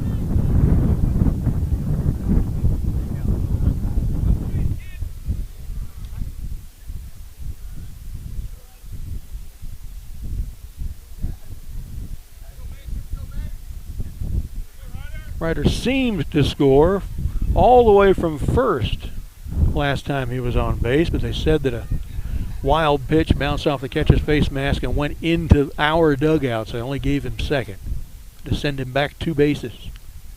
Swing and a miss. 0-2.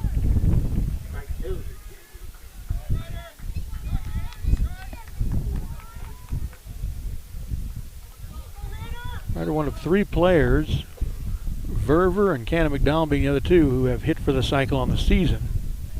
Singles, doubles, triples, and homers. Fouled this one. It was also in the dirt. Ryder's not got his eye working right now for some reason. All 3 pitches were balls. He could be at 3-0. But he's at 0-2.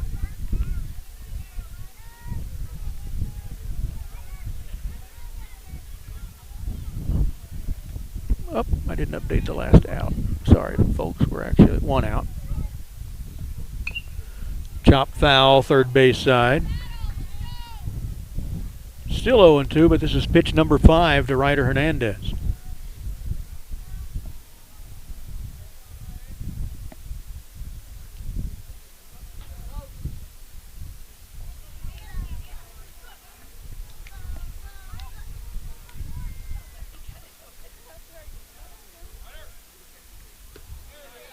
Called strike 3, and Ryder is down. That was actually the best pitch he saw. He swung at 4 balls and let the 1 strike go by, and that put him down. 2 strikeouts in the inning. 2 away for Adam Vaughn.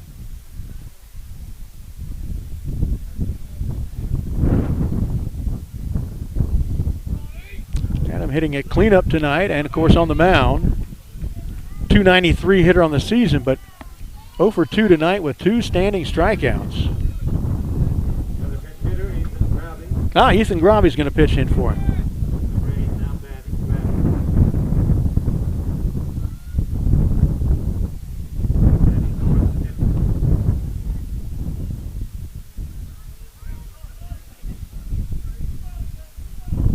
Adams pitching really well, but it looks like he'll be lifted here.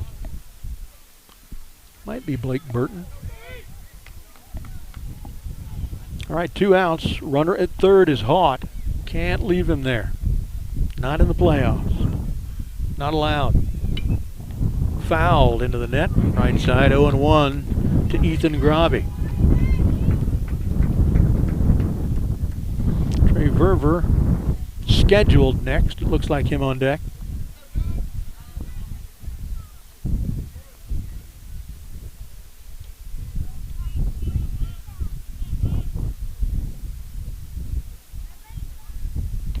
Way outside. A lot of movement at third by Cade Haught, lunging down the line, trying to distract the pitcher. Harder to distract a left-hander when you're at third, though.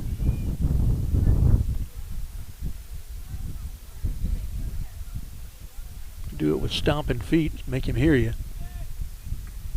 Pitch, nice one. 1-2, Ethan Grobby. Come on, Ethan, put one in play here.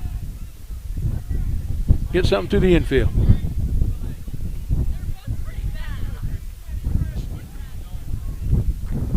Comes the 1-2. Oh, he swung at a ball that was only a 60-foot pitch. We're going to throw down to complete the strikeout. Well, that was not our best at-bat.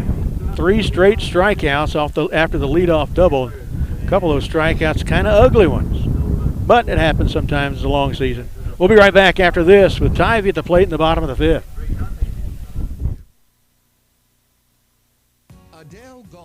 Top-tier makers of custom clubs, EAS model putters, wedges, single-length irons. Golf Digest just awarded their EAS putters gold medals in the blade and mallet categories. Adele Golf. Groundbreaking products that shift the thinking of the golf equipment industry. Adele Golf, where you go to get better. Simplify your game. Single length, single swing, your aim, your choice. That's EDELGolf.com. The service department at Toyota of Cedar Park engages the latest equipment and technology to ensure their Toyota certified technicians work quickly and efficiently on your cars, trucks, and SUVs. Using genuine OEM parts, of course, and from college graduates and military rebates to service agreements that keep your Toyota running smoothly, their finance team will provide you with all the information you need. They are excited to be your Toyota dealer here in Cedar Park. That's Toyota of Cedar Park. At Toyota of Cedar Park.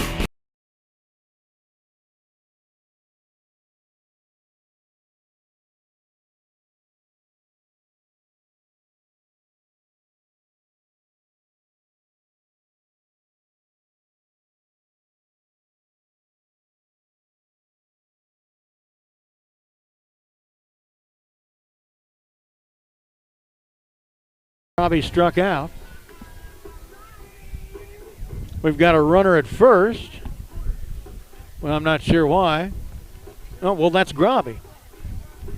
He thinks he got to first. Well, he didn't. They clearly threw him out.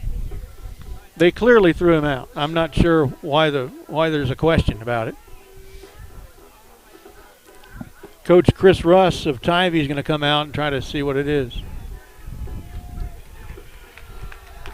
So what are they doing? They may be calling some sort of an obstruction play at first. It's the only thing I can think of that would keep Grobby there.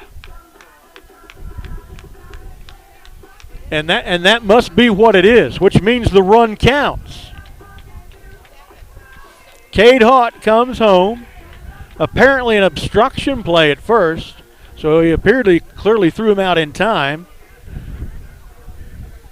They're talking with Tivy about it now.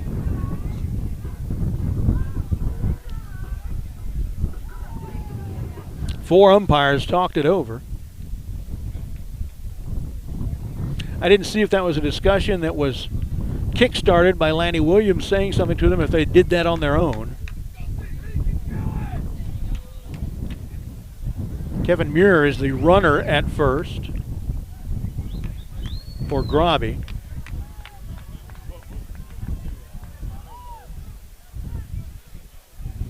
Trey Verver to the plate as Tivy gets their defense back on the field. Verver into the night, a .337 hitter, struck out swinging, walked and scored.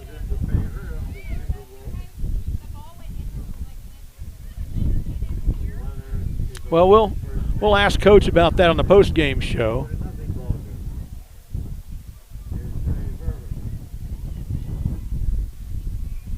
Four nothing now, Timberwolves. We still have 2 outs. Let me get the scoreboard updated for you. Here's Verver. That misses 1-0 to Trey.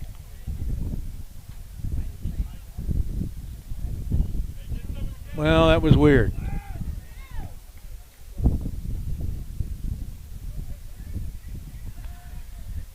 Another throw to first. That's the 14th, and they haven't thrown any of them away yet.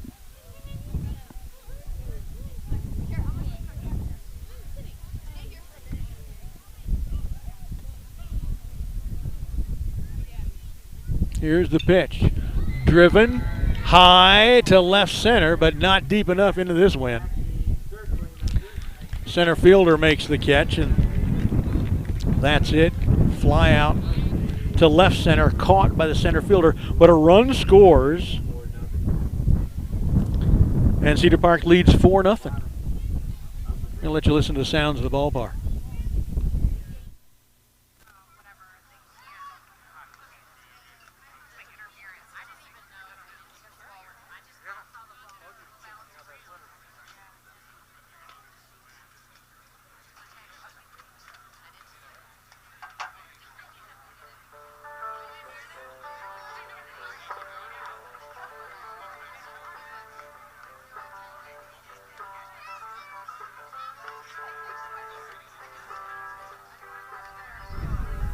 Okay, most of you have been watching the broadcast for length of the season know that occasionally I chime in with some of baseball's more literary moments.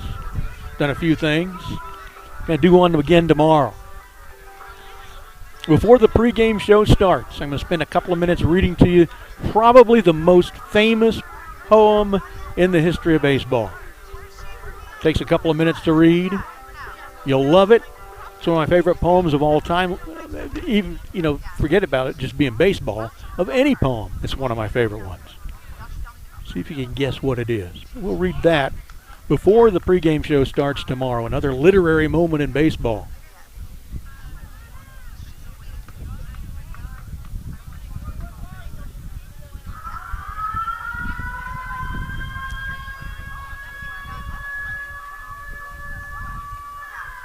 So now we go to the bottom of the fifth. Whoops, let me spell it right. We'll go to the bottom of the fifth.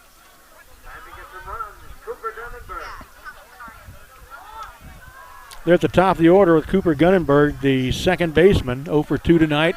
Strikeout and a pop out to Ryder. This one's a strike, 0-1. So kind of a free run with that interference on the third out strikeout last inning. We'll take it. That's the kind of thing that usually goes against us, not for us. So, yeah, we'll take it when it happens for us. 4-0. 0-2 now to Gunnenberg.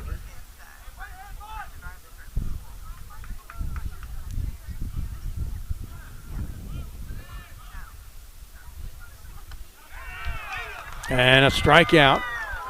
And it is Adam Vaughn still pitching. Standing strikeout against them for a change. Let's see, they've done that only 4 times themselves.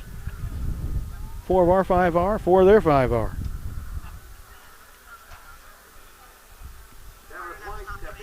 Only 1 walk by Vaughn tonight.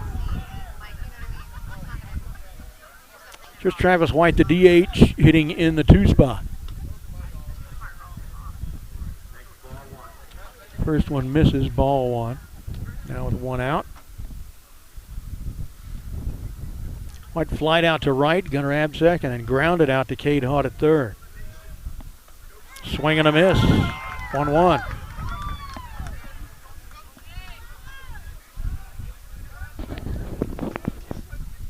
I'm getting hungry. I wonder what's going to be open around here.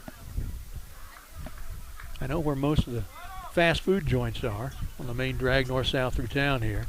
Road that goes up to Fredericksburg. Did he cut? They say he did not. 2-1. Pitcher Colton Abel scheduled next, then shortstop Walker Grimes if they keep it going. But there's one down, nobody on here in the bottom of the fifth. Kicking a throw from Adam. Stays a little high. Pull the string on that one. 3-1. Come on, Adam. I shouldn't have said that he had only walked one right before this guy comes up. Media jinx. Swing and a miss. Full count now.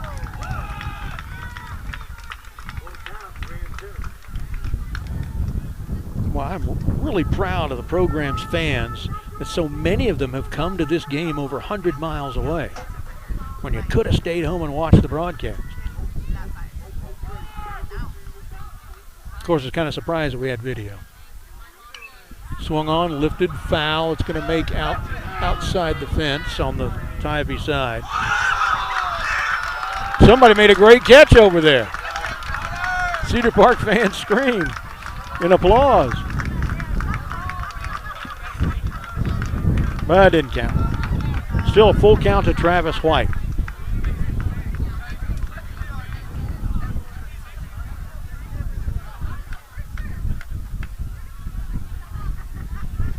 I'm going to have to play the music loud tonight so I don't fall asleep on the way home.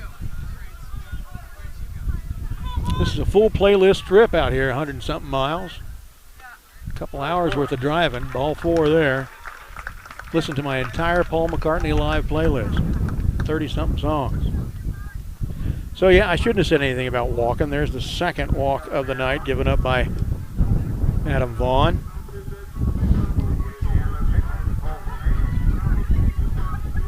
Here's Colton Abel trying to help his own cause on the mound. Hitting the 3-hole tonight. He reached on infield single, was thrown out at home, then fouled out to the right fielder, Gunnar Absek. 1 out, 1 on. A little high, 1-0.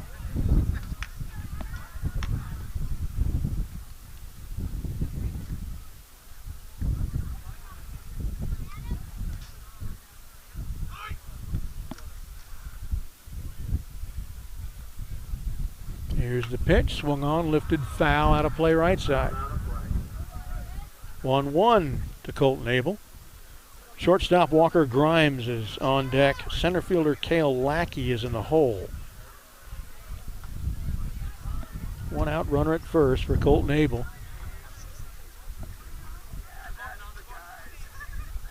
One pitcher batting cleanup tonight, and the other's batting in a 3 spot.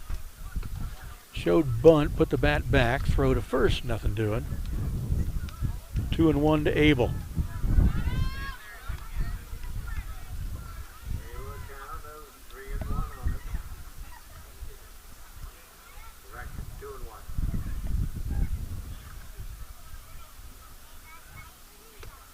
Did he check his swing? I guess he does. 3-1.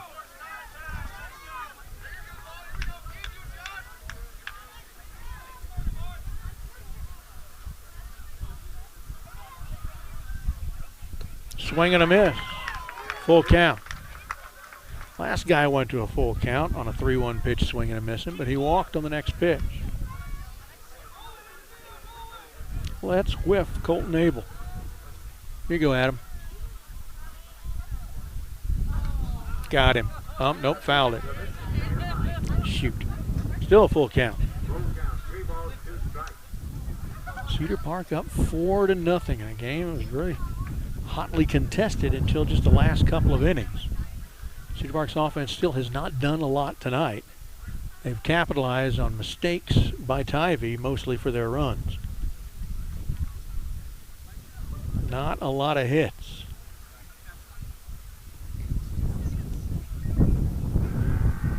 Only 3. One of them's a bunt.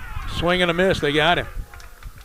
Oh, nope. It was a foul tip that was not grabbed, so still 3-2. Runner was at second, but he's going to have to go back to first. I'd give him second and take the strikeout if we could.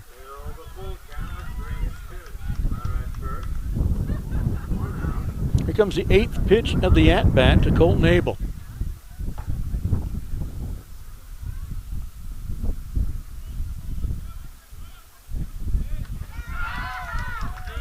Colton is not able to get on base. Second strikeout of the inning. And 1, 2, 3, 4, 5, 6, 7th of the game for Adam Vaughn.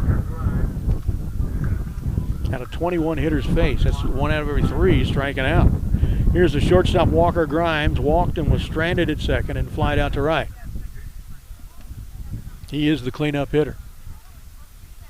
Calls time and steps out.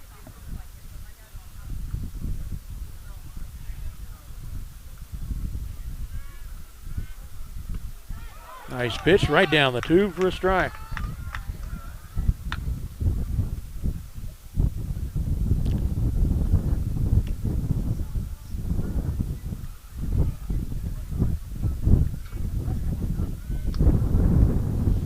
(13 of 21) of stride out. Oh, it hit him on the hand as he was trying to swing. That's just a foul ball. That's an incorrect call.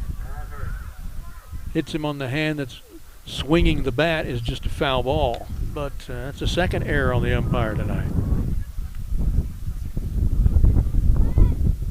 Coach Williams coming out to talk about that too. And the umpires will have a conference. That should just make the count 0-2, not put him on first. So they'll talk about it. And they're giving him first. And it must have said it hit something other than the hand, although we saw it hit his hand and he clearly was holding his hand in pain.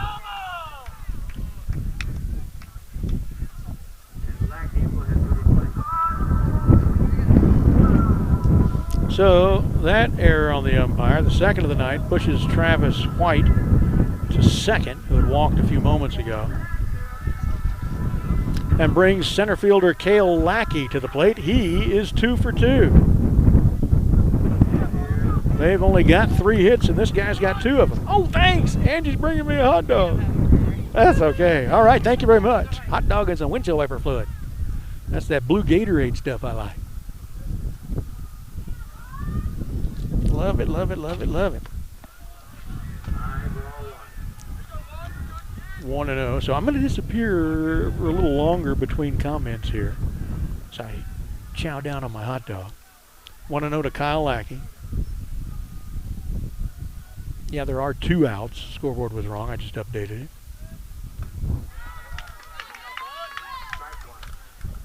1-1. Yeah, see, let's put some ketchup on this thing. Try not to get it on my score sheets while I'm doing it. All this wind.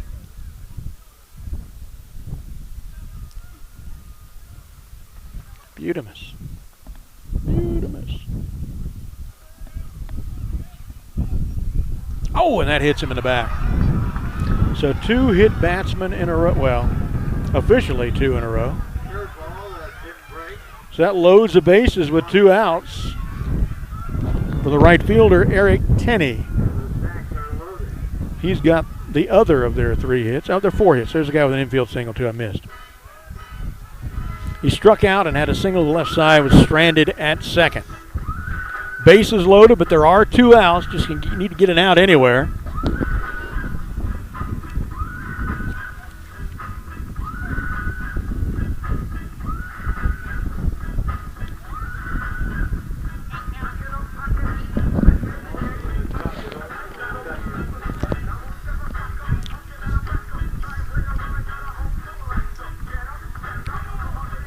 Coach is out to talk to him, is not taking the ball from him.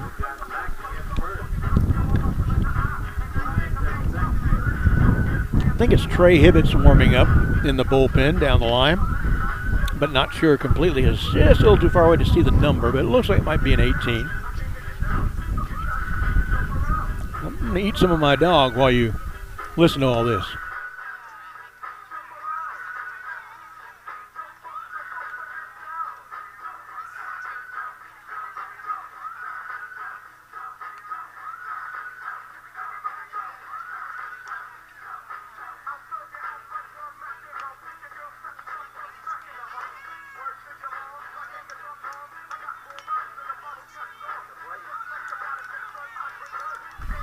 Okay, the conference is over and back to the action now.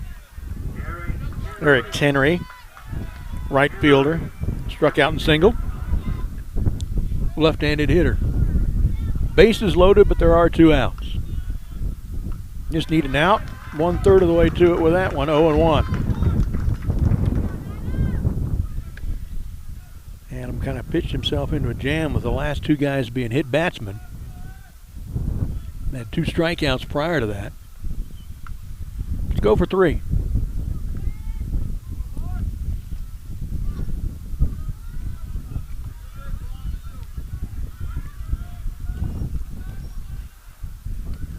And this one goes to the screen and a run will come home and the shutout is over. 4-1. Everybody else moves up as well. Tivy's on the board.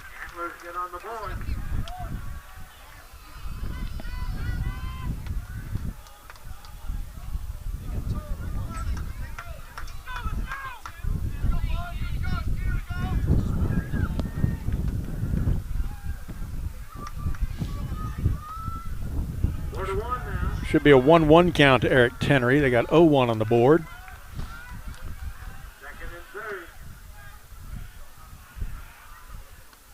Pitch was inside. 2-1. Travis White's the guy who scored on that ball that got through. Walker Grimes moved to third. Cale Lackey went to second. Eric Tenry is the tie-in run at the plate, but there are 2 outs. That one misses. Wouldn't be a disaster to walk Tenry. That makes the 3rd out in the infield a lot easier and go to the nearest bag instead of all the way across the diamond to first to end the inning. A walk here gets to a guy who has not been on base yet. Swing and a miss. Full count. But let's take this guy anyway.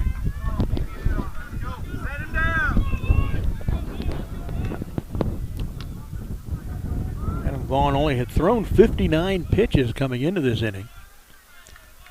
Their guy had thrown 71.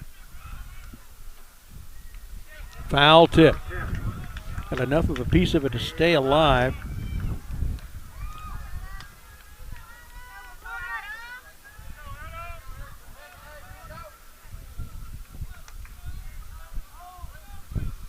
You can tell by the sound in our microphones the wind isn't as bad as it was. The flag looks about the same in center though, still blowing right at us.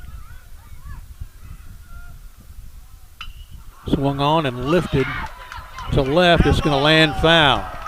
You know, that would have been a lot of trouble in no wind or a wind out or something like that, but the wind, the direction it was coming from, blew that thing foul, thank goodness. Still a full count to Eric Tenry. This will be the 8th pitch to Tenry.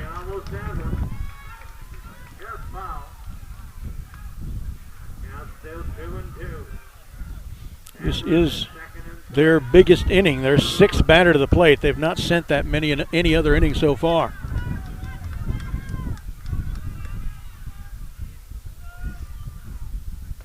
There's a nice pitch, and the umpire went to sleep and called it ball 4. Man. Well, like we said, that's not a disaster. Not a disaster. Loads the bases, making the out easier if it's a ground ball in the infield. Jack Patterson. He flied to center and struck out. 7-hole hitter, left fielder. And the go-ahead run is at the plate for Tivy. Ball, oh, thank you. That was outside. I mean, this guy's flipping a coin. 0-1.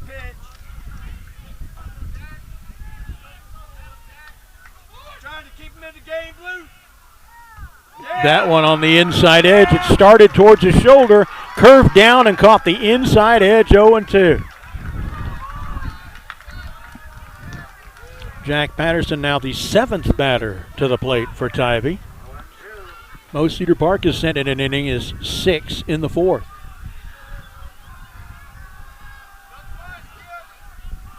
The pitch. Driven foul right side. Can't catch up to it before it goes out. Still 0-2. Cedar Park absolutely must get this out. Cannot let this lead drip any narrower than where it is at 4-1. Not on the road. Not against a team playing in their own familiar park. Makes more difference than you'd realize sometimes. Need to come back with a game in our park tomorrow with a win already under our belt. That's what we need to do.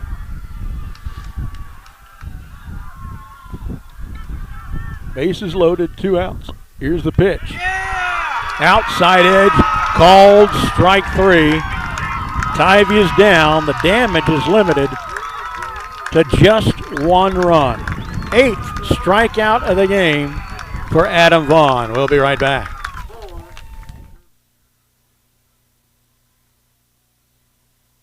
With ASI Protection Services, it's always safe. It's that simple. ASI Services provides commercial and residential alarm monitoring services. ASI does the install and monitoring for way less than the large security chains. They've been in business for 21 years. ASI also offers home automation services, repair services for access control, alarms and CCTV, plus security camera installation and repair. That's ASI Protection Services. Call 512-467-2615.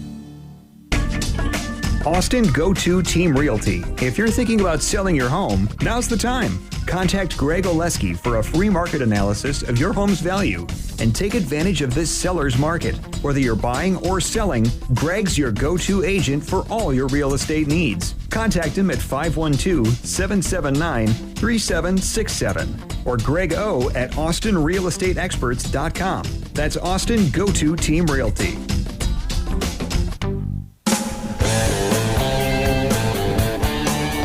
Pitch counts now almost exactly dead even for the two pitchers. Tivy's pitcher, Abel, has thrown 89. Our pitcher, Vaughn, has thrown 90. Of course, Vaughn's strike to ball ratio is a lot better than Colton Abel's, which is at about 1-1. Adam is at about 2-1. Gonna be at the 5, 6, 7 spot in our order here in the top of the 6. Trey Verber being lifted in the order for Hunter Hewitt.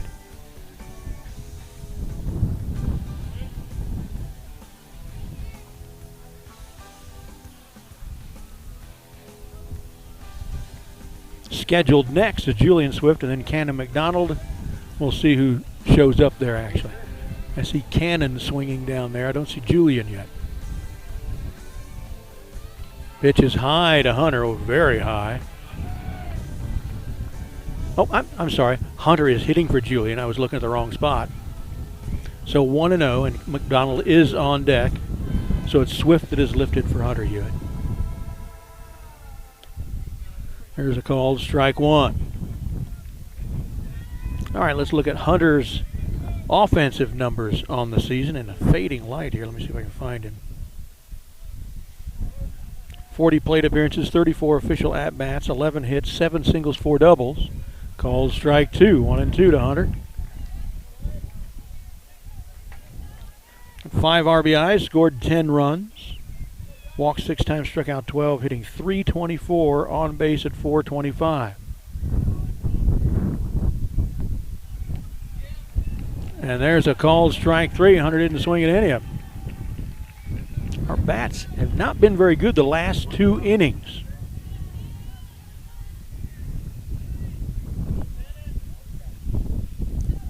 One away for Cannon McDonald.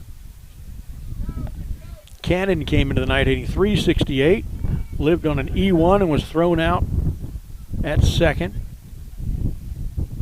And then had a bunt single to the right side and scored a run. First one misses, 1-0 to Cannon. One out, nobody on. I'm going to take another bite of my dog.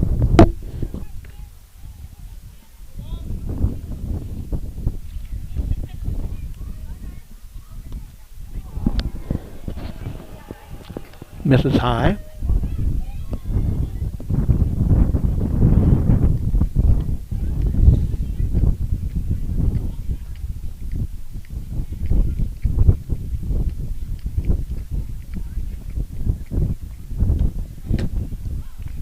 Called strike.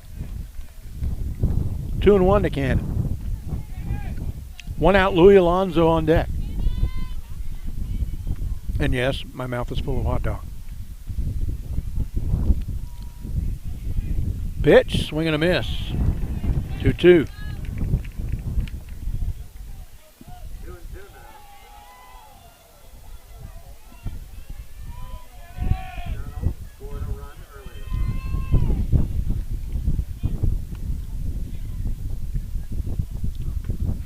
And there's another standing strikeout. Both teams have done that 5 times tonight. 2 in a row for us, 6 times for us. Louis Alonso with 2 outs and nobody on. If everybody just struck out the rest of the game, I'd be happy. It's a 4-1 win.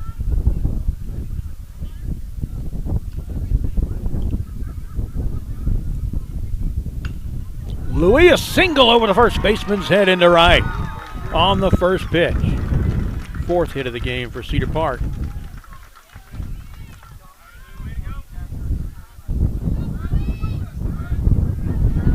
Second for Louis. He is 2 for 2 plus a walk and an RBI and a run scored. What a game to come back with for Louis Alonso, having been missing for about a month.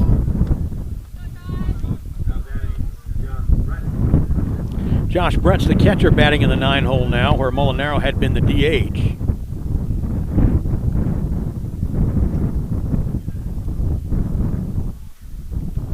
Two outs and Alonso at first.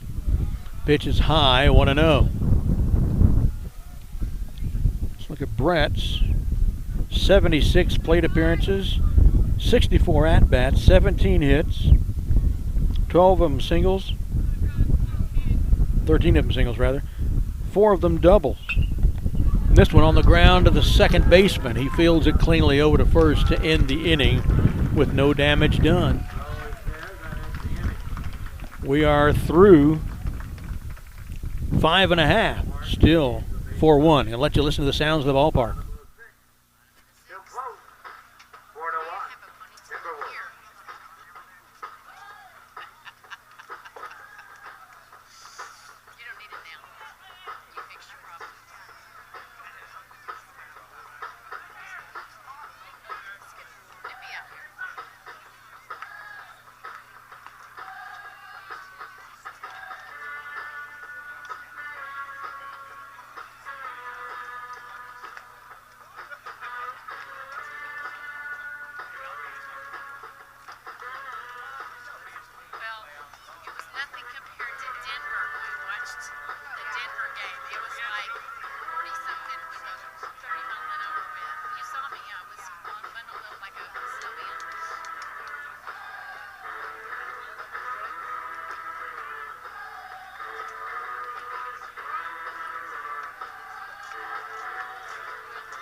Bottom of the 6th now. Timberwolves still nursing a 4-1 lead. Probably needing more, though. I'm still uncomfortable, up only 3. We're at 8-9-1 in their order here in the bottom of the 6th. First baseman Fisher Roberts leads off, swing and a miss. Third baseman Sam Letts in the 9 hole is on deck, and then to the top of the order was second baseman Gunther Gunnenberg.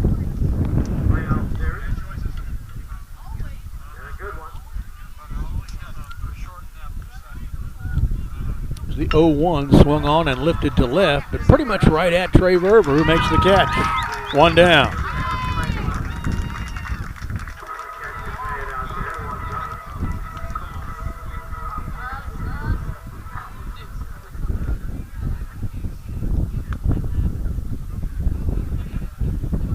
Bottom of the order now, third baseman Sam Letts.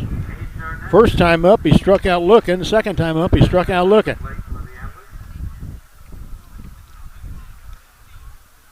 This one low and away, 1-0 to Letts.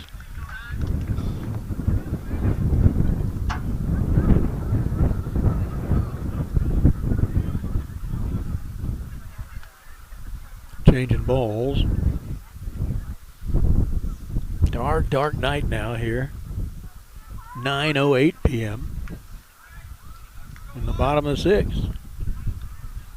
2 at-bats left for Tivy, 1 for Cedar Park. Unless we let Tivy tie the game. Swing and a miss, 1-1.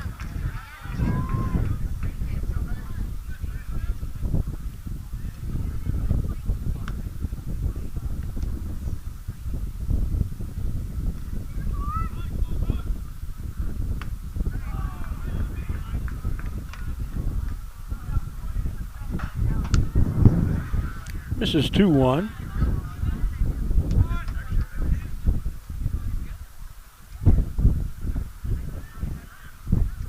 That's a good pitch, 2-2.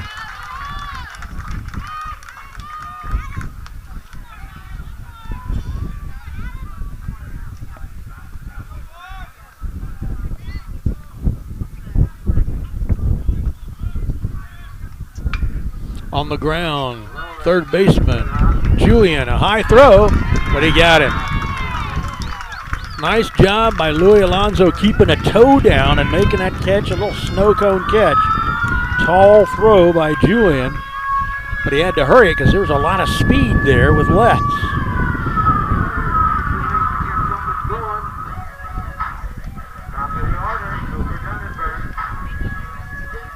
Two down, and we go to the top of the order with Gunther Gunnenberg. Struck out looking, popped out to the shortstop, struck out looking again.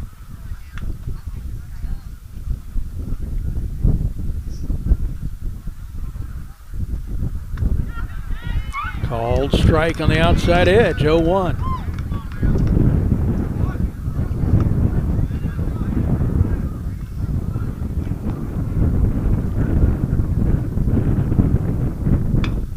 On the ground towards Ryder at short. Charges it, has it, over in time. No, he dropped the ball.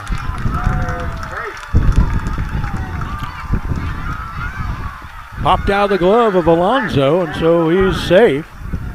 Got to be a E3 on that one. Travis White, the DH, scheduled to hit.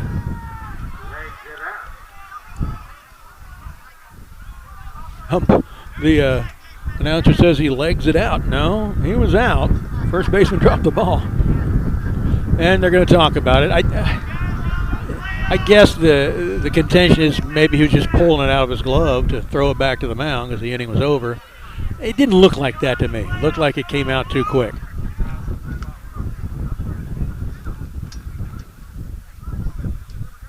Let's not be too surprised if they go ahead and call him safe. And they did.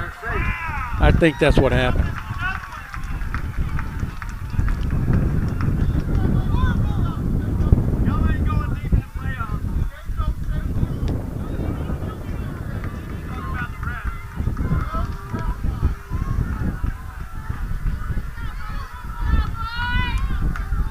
Okay, so Travis White, the DH, flied out to right, grounded out to third, walked and scored their only run.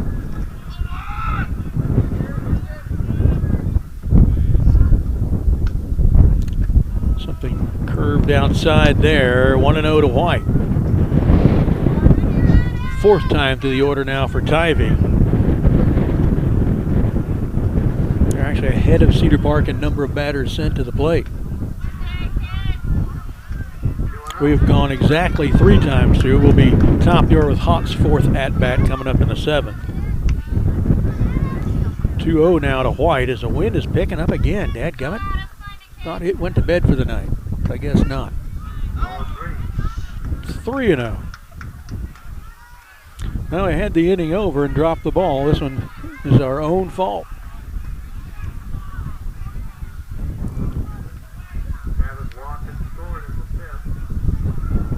Ryder talking to Adam Vaughn. Just calming him down, resetting him at 3-0 here. Thought he was out of the inning and has to come out and pitch again. Same thing sort of happened to Tivy a little bit ago. They got the out. There's a strike, 3-1.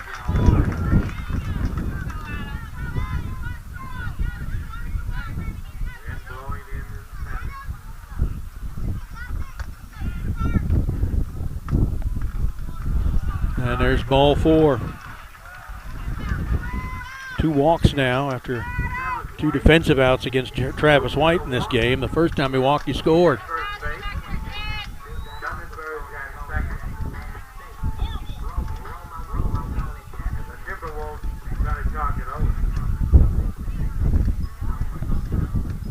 So let's do the little game reset here. After the first 3 batters of the inning appeared to get out, had a dropped ball at first base when the inning was being ended. Let him live, and the next guy walks, and now we've got 2 runners aboard and the tying run to the plate again. Can't seem to get out of our own way.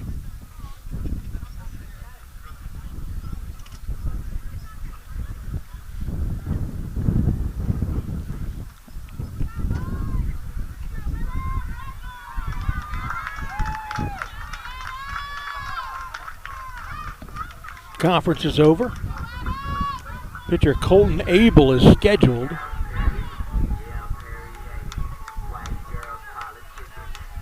So 2 on, 2 out. In the 6th, 4-1 ball game is Colton Abel. That is Abel. Infield single and then thrown out at home. Fouled out to right. Struck out swinging in a full count pitch. Take that again. Or the foul out. Adam may be tiring. He's thrown 90 pitches coming into this inning. He's now at 104 by my count. That's 105. I could certainly be off by a couple of 3 pitches, but no more than that.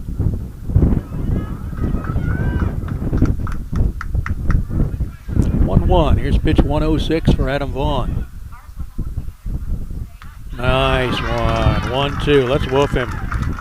And come back with Blake Burton for the 7th. 1-2 to Colton Abel, his mound opponent. Adam Vaughn with pitch number 106. A little low. He'll have 107. 2-2 now to Colton Abel. 2 outs. Gunnenberg at second. White at first. At the plate, Colton Abel is the tying run. 2 outs. On the ground at Swift, and he'll just glove it and go to the bag to get out of the jam with no damage done.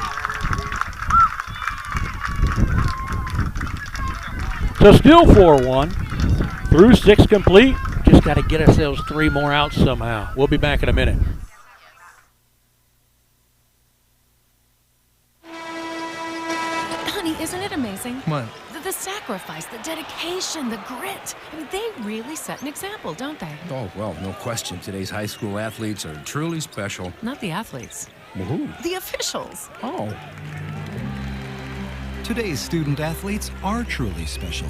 But there's something pretty great about the men and women who officiate their games, too.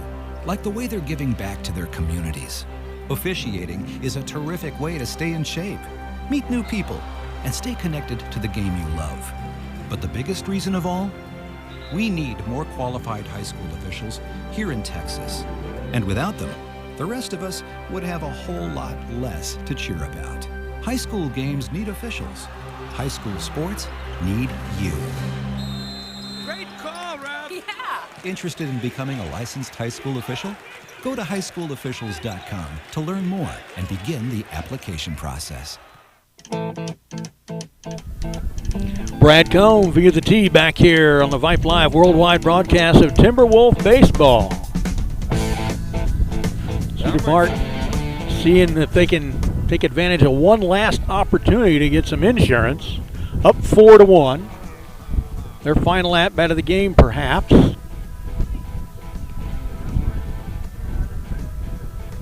Top of the 7th here on the road in Kerrville. Beautiful ballpark here.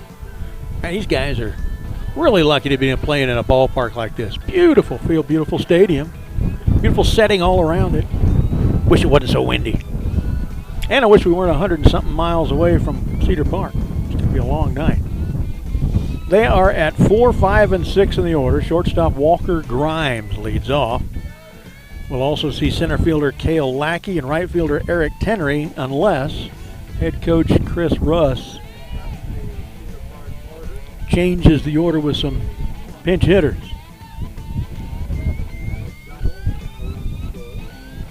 Grimes walked and was stranded at second. Flied out to right, was a hit batsman stranded at third. This one gets away. What am I doing? We're at the top of the order. See, that's what happens when you're a long ways away from home and hungry. Look at the wrong score sheet, talking about the wrong team. We're at the top of our order in the top of the 7th with Cade Haught. And that pitch is a miss way outside, 1-0 to Cade. Cade came into the game hitting .418. There's a called strike 1-1. Ground out to second again, and then had a double through the left side and scored a run. So with a hit here, he'd drive his already superlative average of .418 northward. Bunt. Look at the speed. Pitcher off to get it. Throws. Gets him in time. You don't see Cade Haught caught on that bunt very often. Good play by Colton Abel. One down. Gunnar Absek.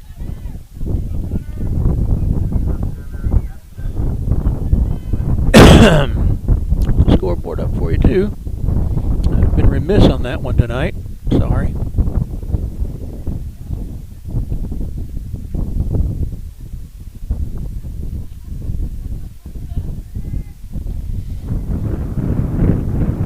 There's Gunnar tonight hitting .339, walked and was stranded at third, struck out looking and struck out swinging.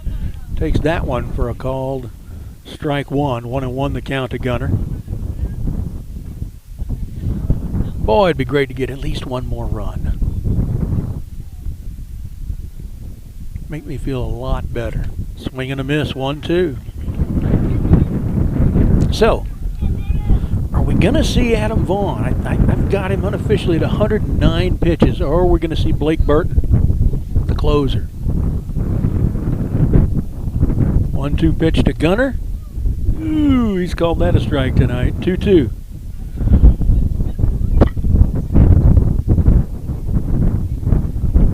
Starting to get a little chilly with this wind and the sun gone now.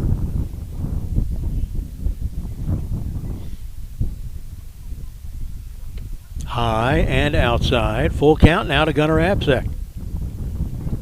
Ryder Hernandez on deck. 4 spot would be due up next. They lifted Adam Vaughn for that last time, although he's still pitching, and had Ethan Grobby go. But then they ran for Grobby with Kevin Muir. So we'll see what they do with their swing and a miss. 3 straight strikeouts for Gunnar Absek, which is very unusual for him. Again, came into the night striking out only 15 times all year in 30-something games, 32 games. Strikes out 3 times tonight. And here comes Chris Russ out of the mound. They may be wanting to make a change, and it looks like they are. A good night for for Colton Abel. They're saying that he reached the pitch limit.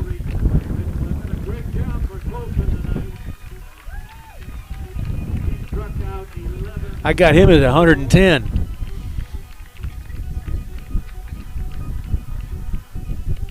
So a new pitcher warming up who will face, perhaps, only one batter if he gets him out. Shortstop Ryder Hernandez. Of course, we have no numbers on any of them. So we'll let you watch him warm up.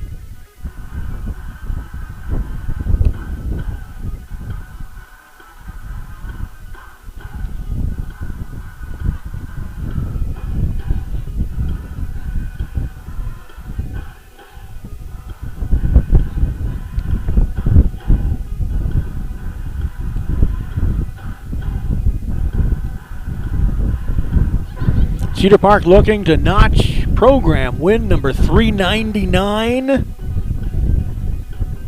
Pretty neat milestone so that they could go for a 400 tomorrow. Also, a win tonight would be 27 on the season. No Cedar Park team has ever won more games in one season. They would tie the record set by the 2008 team, which played 44 games, 27 wins, but also 17 losses on that team. This team with a win tonight would be 27-6. Still got one out to spend. Ryder Hernandez at the plate here with 2 outs and nobody on, before they have to go get 3 outs before giving up 3 runs. 2 outs, nobody on. And here is Ryder Hernandez. Hernandez into the night, hitting .346. Walk, stole a base, but was stranded at second. On with an E5, was picked off between second and third, and struck out looking. Ryder is due. Called strike 1. Just remember to give us that pitch in the bottom of the inning, Blue. I don't know why we call them blue anymore. They always wear black. Here's the 0-1 swing and a miss. Pulled the string on that, and Ryder triggered it early. 0-2. They're a strike away from their last chance to live here in Game 1.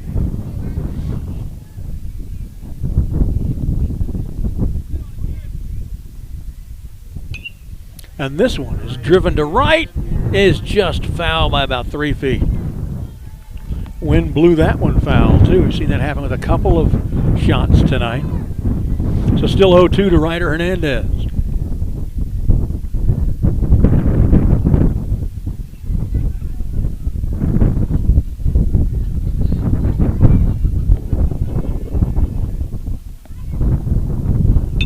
Swung on, high hopper to the backhand side of the shortstop, over in time, and Cedar Park is down on the 6-3. Down in the inning. In a moment, we'll come back in the bottom of the final inning. Home team at the bat, trailing by 3. Vype Live, formerly KMAX Sports, one of the largest broadcast networks in Texas and the nation. Check us out at Vype, VYPE.com. Vype is the leader in high school sports broadcasts. We've been doing it for 15 years. 3-13, not yet, another reverse. Breaking tackles, dives to the end zone, touchdown Rangers. 16 seconds, really close in the corner. Rotates to Wilson, she fires the 3. Oh my God, it went in! Cavaliers pull ahead by 1. Log on to Vype, VYPE.com. Austin Go-To Team Realty. If you're thinking about selling your home, now's the time. Contact Greg Oleski for a free market analysis of your home's value and take advantage of this seller's market. Whether you're buying or selling, Greg's your go-to agent for all your real estate needs. Contact him at 512-779-3767 or Greg O at AustinRealEstateExperts.com. That's Austin Go-To Team Realty.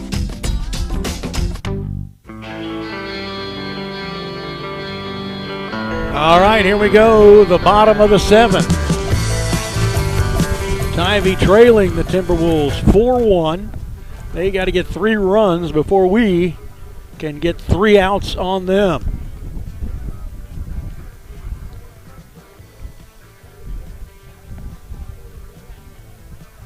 In their order, they got 4, 5, and 6.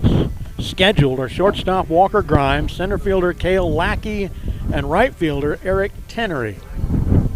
Between them, there are 3 hits in 9 trips. This is actually the only part of their order that's even gotten any hits tonight. And they're coming up for an opportune moment for Tivy. And on the mound now, because he's 1 pitch away from his pitch limit, Vaughn, is now Trey Hibbets. 28 2/3 innings, 12 appearances, 1 start, record of 1-0, ERA of 3.50, walked 11, struck out 13.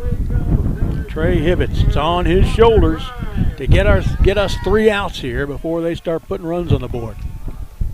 Here's Grimes. High and in. To tell you the truth, I thought he was about to hit him. 1-0. Grimes walked and was stranded at second, flied out to right, and apparently a hit batsman who was stranded at third. Wow, that was low, and he called it a strike. Thank you. Kyle Lackey on deck. He is 2 for 2 and a hit batsman.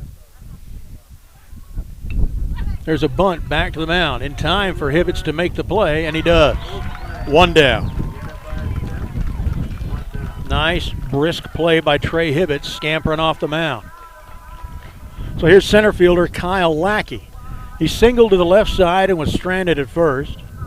Singled up the middle and was stranded at third. Was a hit batsman, stranded at second. So he's been on base all 3 times. We haven't gotten him out yet. They'll bring up the center fielder, Kyle Lackey.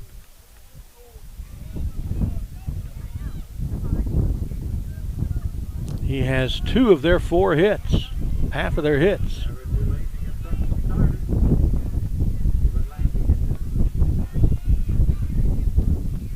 Pitch is high and in, 1-0. Eric Tenery, the right fielder, on deck, struck out, walked, and singled. So these guys have been on base 7 times in 9 trips earlier in the game. The 3 guys scheduled to hit here. This one's lifted to right. Over goes Gunner. Makes the catch, 2 down. Cedar Park now an out away. It's on the shoulders of the Antlers' right fielder, Eric Tenery. Struck out swinging in the second. Singled to the left side and was stranded at second in the 4th. Walked in the 5th and was stranded at first. Been on base 2 out of 3 times.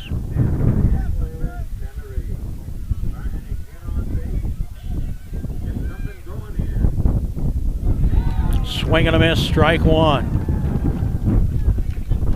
Trey Hibbets on the mound for Cedar Park, trying to get it done. Lifted foul to the left side.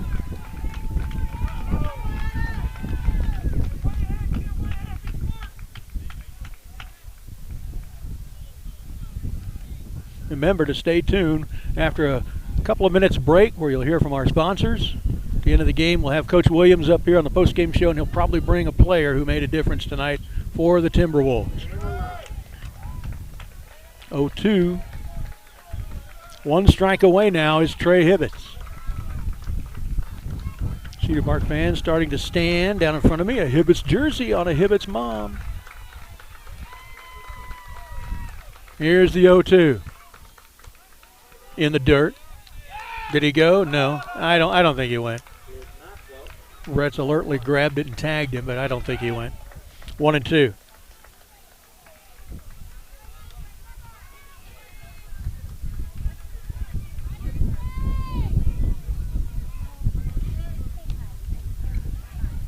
Not only is Cedar Park looking for program win number 399 and season win a record tying 27, looking for their first playoff game win in 3 years, which is the longest playoff drought in 13 years.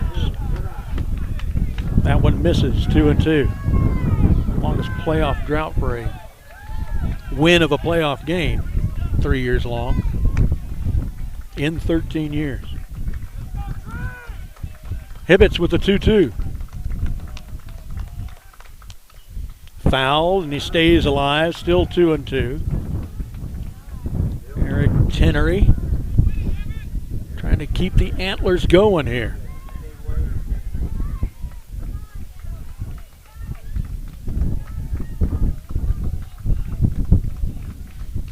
And Trey Hibbets puts the Antlers on a rack. A standing strikeout to win the game. 3 up, 3 down in the final inning. Only the second time they did that. They did it also in the third, and they win 4-1. We're going to take an extended break and come back with a post-game show. We'll be back in a second.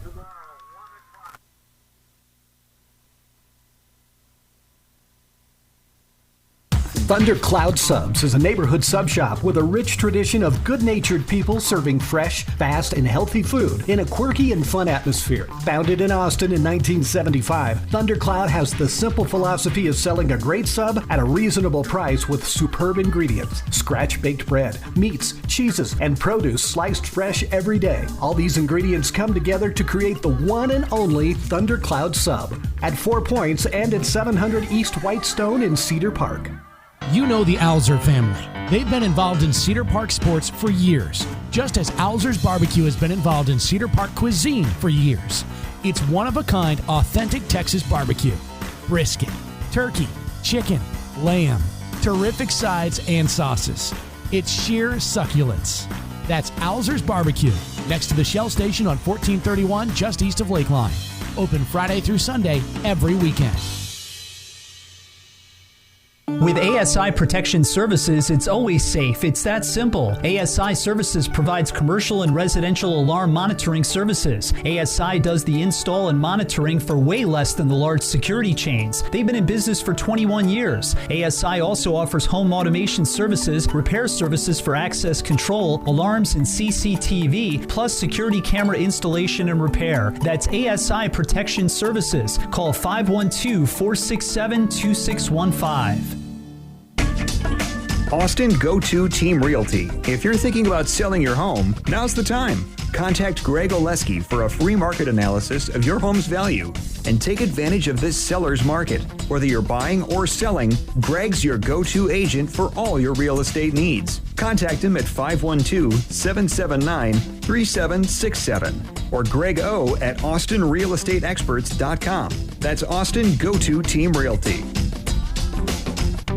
Adele Golf, top-tier makers of custom clubs, EAS model putters, wedges, single-length irons. Golf Digest just awarded their EAS putters gold medals in the blade and mallet categories. Adele Golf, groundbreaking products that shift the thinking of the golf equipment industry. Adele Golf, where you go to get better. Simplify your game. Single length, single swing, your aim, your choice. That's EDELGolf.com. All right, welcome back to the post-game show. Cedar Park with a 4-1 win on the road at Kerrville Tivy. Take a 1-0 lead in this best-of-3 series. Coach is making his way here. Here's the offensive numbers. Cade Hott goes 1 for 4 with a double and a run scored. Absek 0 for 3 with a walk and a stolen base. Ryder Hernandez 0 for 3 with a walk and a stolen base. Adam Vaughn 0 for 2. Ethan Grabe 0 for 1. Trey Verver 0 for 2 with a walk and a run scored. Julian Swift 0 for 2. Hunter Hewitt 0 for 1. Cannon McDonald 1 for 3 with a run scored. Louis Alonso 2 for 2 with a walk, a run, and an RBI. Houston Molinaro 0 for 2. Josh Bretz 0 for 1. And the pitching win goes to Adam Vaughn. And Coach has joined us here now. Hey, thank you, man. Thanks for coming aboard. Appreciate it. What a game. Yeah, great. If you want to call it a great game, it was good, man. The guys played well. Adam pitched well. He was in command pretty much the whole night. You know, I think he ran into a little issue in the 5th or 6th inning. But, man, I'm so proud of him and just really the way the guys got there and battled. It was awesome. Yeah, I got him down for 8 strikeouts, most of them standing strikeouts. Yeah. Only walked 2 guys, hit 2 guys. Well, officially hit 2 guys. Yeah, I thought one guy got hit on the hand. It should have been a foul ball. I'm not sure about that one, man. Yeah, well, anyway, that's baseball for you. Yeah. And then Trey Hibbets comes on, 3 up, 3 down with a strikeout to end the game. Another Absolutely. standing strikeout. Yeah, man. He's done a phenomenal job for us out of the bullpen, and just so proud of him. Just proud of the way the guys battled. Their guys, Abel's a very good pitcher. He's going to do well at Texas Tech, and we knew that it was going to be a tough battle coming here and playing against those guys. And he's just a really good arm, and we knew he was going to be tough. And what about Louis Alonso? First time he's played in about a month. He's got a walk. Yeah. He's got an RBI single, scores a run, gets another single, goes 2 for 2 on base all 3 times. Louis should be up here talking on the radio. I need to go get him in just a second, get him up here in just a second. But, if you don't mind, Louis got into a little issue with grades, and we lost him for a little bit. But, man, he's been working there the whole entire time and really doing a great job. And just so proud of him, man.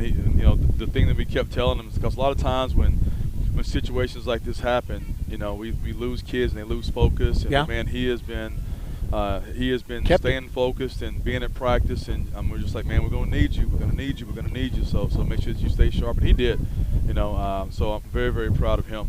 Fought his way on base in his first at bat in a month, and it was a 9-10 pitch at bat. Yeah, it was great, man. Wow. He's done a phenomenal job. He's gonna be a tremendous player for us, and he is a tremendous player for us. But man, we got 2.5 more years with this guy. Yeah, and I'm very, very proud of him, and very, very happy with what he adds to our lineup. A couple other things, Coach. Tonight is win number 399 in Cedar Park history. Go for 400 tomorrow. Wow. Also, no pressure, Brad. This is the 27th win of the season. That ties the school record for most wins in a season. Again, Brad. Good gosh, Can man. break that record tomorrow. You're right. You're putting it on us right now, man. We just, we gotta. Tomorrow they're going to pitch some pretty good dudes. They have some great arms. We have to stay on the curveball and not pull off the ball, which we knew that coming into it, but we're really going to have to work on that tomorrow morning. So just happy to be in the position that we're in, and hope we can continue playing ball, Brad. Right. All right, you got a couple of guests. Yeah, who you got here? I got Adam Vaughn and Louis Alonso. Well, what do you know? Yeah. Hand that thing to one of those guys, and we'll. Guys, come over, sit on this little thing. I always bring my little guest chair here. Adam Vaughn, winning pitcher tonight, and Adam, you've had a lot of complete games this year. The only reason this wasn't is you got to that pitch limit, right? Yeah. You did a great job. What was really working best for you? I don't know. I think just mindset, just trying to throw the ball down the middle. I didn't feel like I was all there today. I thought the ball wasn't really coming out of my hand great. I was having some mound issues, some umpire issues, but I thought I was getting screwed on some calls. But at the end of the day, I got the outs and we got the win, so that's all that really mattered. I was having some umpire issues too, so I don't blame you for that right there. Yeah. But I'm looking at the numbers. You had an almost 2-to-1 strike-to-ball ratio, which is great. That's what every coach loves. You did reach the pitch count, but you only walked 2 guys, struck out 8. Most of them were standing strikeouts. Yes, sir. Why is that? Were they just not seeing you well, or what? What's your guess? I think they were getting too comfortable with the umpire. He gave them some calls, and then they were like, "Oh, so that's probably not going to be a strike." And then he finally called it there. And I think I'm too good looking. Like they just look at my face and they're like, "God, that's a good looking dude." I can't hit this guy. He's just too good looking. They're looking at my beautiful locks, and that's what it is. That's got to be it. Don't cut those locks. Got to be it, man. Well, I think they only had 4 hits, and one guy had 2 of them. So, the rest of the team, you really had them stymied. Little slap hits. Nice job tonight. Thank you, Pick sir. up the win Appreciate again. it. Yeah. Great job. Adam Vaughn. All right, let's get Louis over here sitting on the old ice chest. We don't put people on the hot seat in the postgame show. We put them on a cold seat. Louis, first time you played about a month, and you get up there and have about a 10-pitch at-bat and get yourself on base. That's the first time you played in about 4 weeks. And then you go 2 for 2 after that. Did it feel good to get back in action? Yes, sir. It felt great. I bet it did. What's it like to have a pitcher like Adam Vaughn up there just baffling those hitters? Defense didn't have to get a lot of outs or so many strikeouts. Yeah, you just love to play behind him. It's a lot easier with him on the mound. So would you agree that he's great looking? I can't agree with that. I don't know. Maybe so. So what was the secret for you in being gone for so long, coming back, having a great eye to get aboard with that walk that you led off with, and then a couple of singles and score a run? How are you hitting the ball so well? First game back, I was just trying not to do too much, just put the ball in play, stay in my comfort zone. Certainly did that. Yes, sir. Put us on with a home game, maybe 2, but at least a home game with a 1-0 lead back in our comfortable park. So I expect you'll feel a little more comfortable even tomorrow. Yes, sir. All right. Well, good luck. Thank you. I'll be there. Louis Alonso, our first baseman, the sophomore, joining us here on the post-game show. All right, you've got the numbers. Academy Sports and Outdoors, a major sponsor of the entire Vype Live network. For all the ways you love to play, Academy makes it easier than ever to gear up and have fun out there. Get free shipping on your favorite brands at academy.com or get free curbside or in-store pickup at your nearest Academy store. Gear up this spring at Academy Sports and Outdoors. The Timberwolves take Game 1 of this Bi-District playoff series, the 4-1 road win tonight over Kerrville-Tivy. With the win, Cedar Park ties the school record for most wins in a season now at 27-6 on the year. Tivy goes to 15-17, the all-time series between these two programs. Now tied at 1 game apiece. This is the Timberwolf baseball program's 399th win all-time and the 170th win on a live K-Mac or Vype broadcast. They are now 170-99 in games we've broadcast since 2008 and 18-4 in games we've broadcast this year. Game 2 of this series tomorrow at home, a 1 o'clock start as we go for our program's 400th win. If a Game 3 is required, it'll begin roughly half an hour after Game 2 ends. Special thanks to the whole Vype staff, Operations Director Merle Bertrand, to our QA for this game, to Andrew McBenu, our voiceover artist Roland Ruiz, and our technical support officer Suna Venkat, who just keeps us all going. This is Brad Cohn signing off for the Vype Network. We'll see you tomorrow afternoon at 1 o'clock.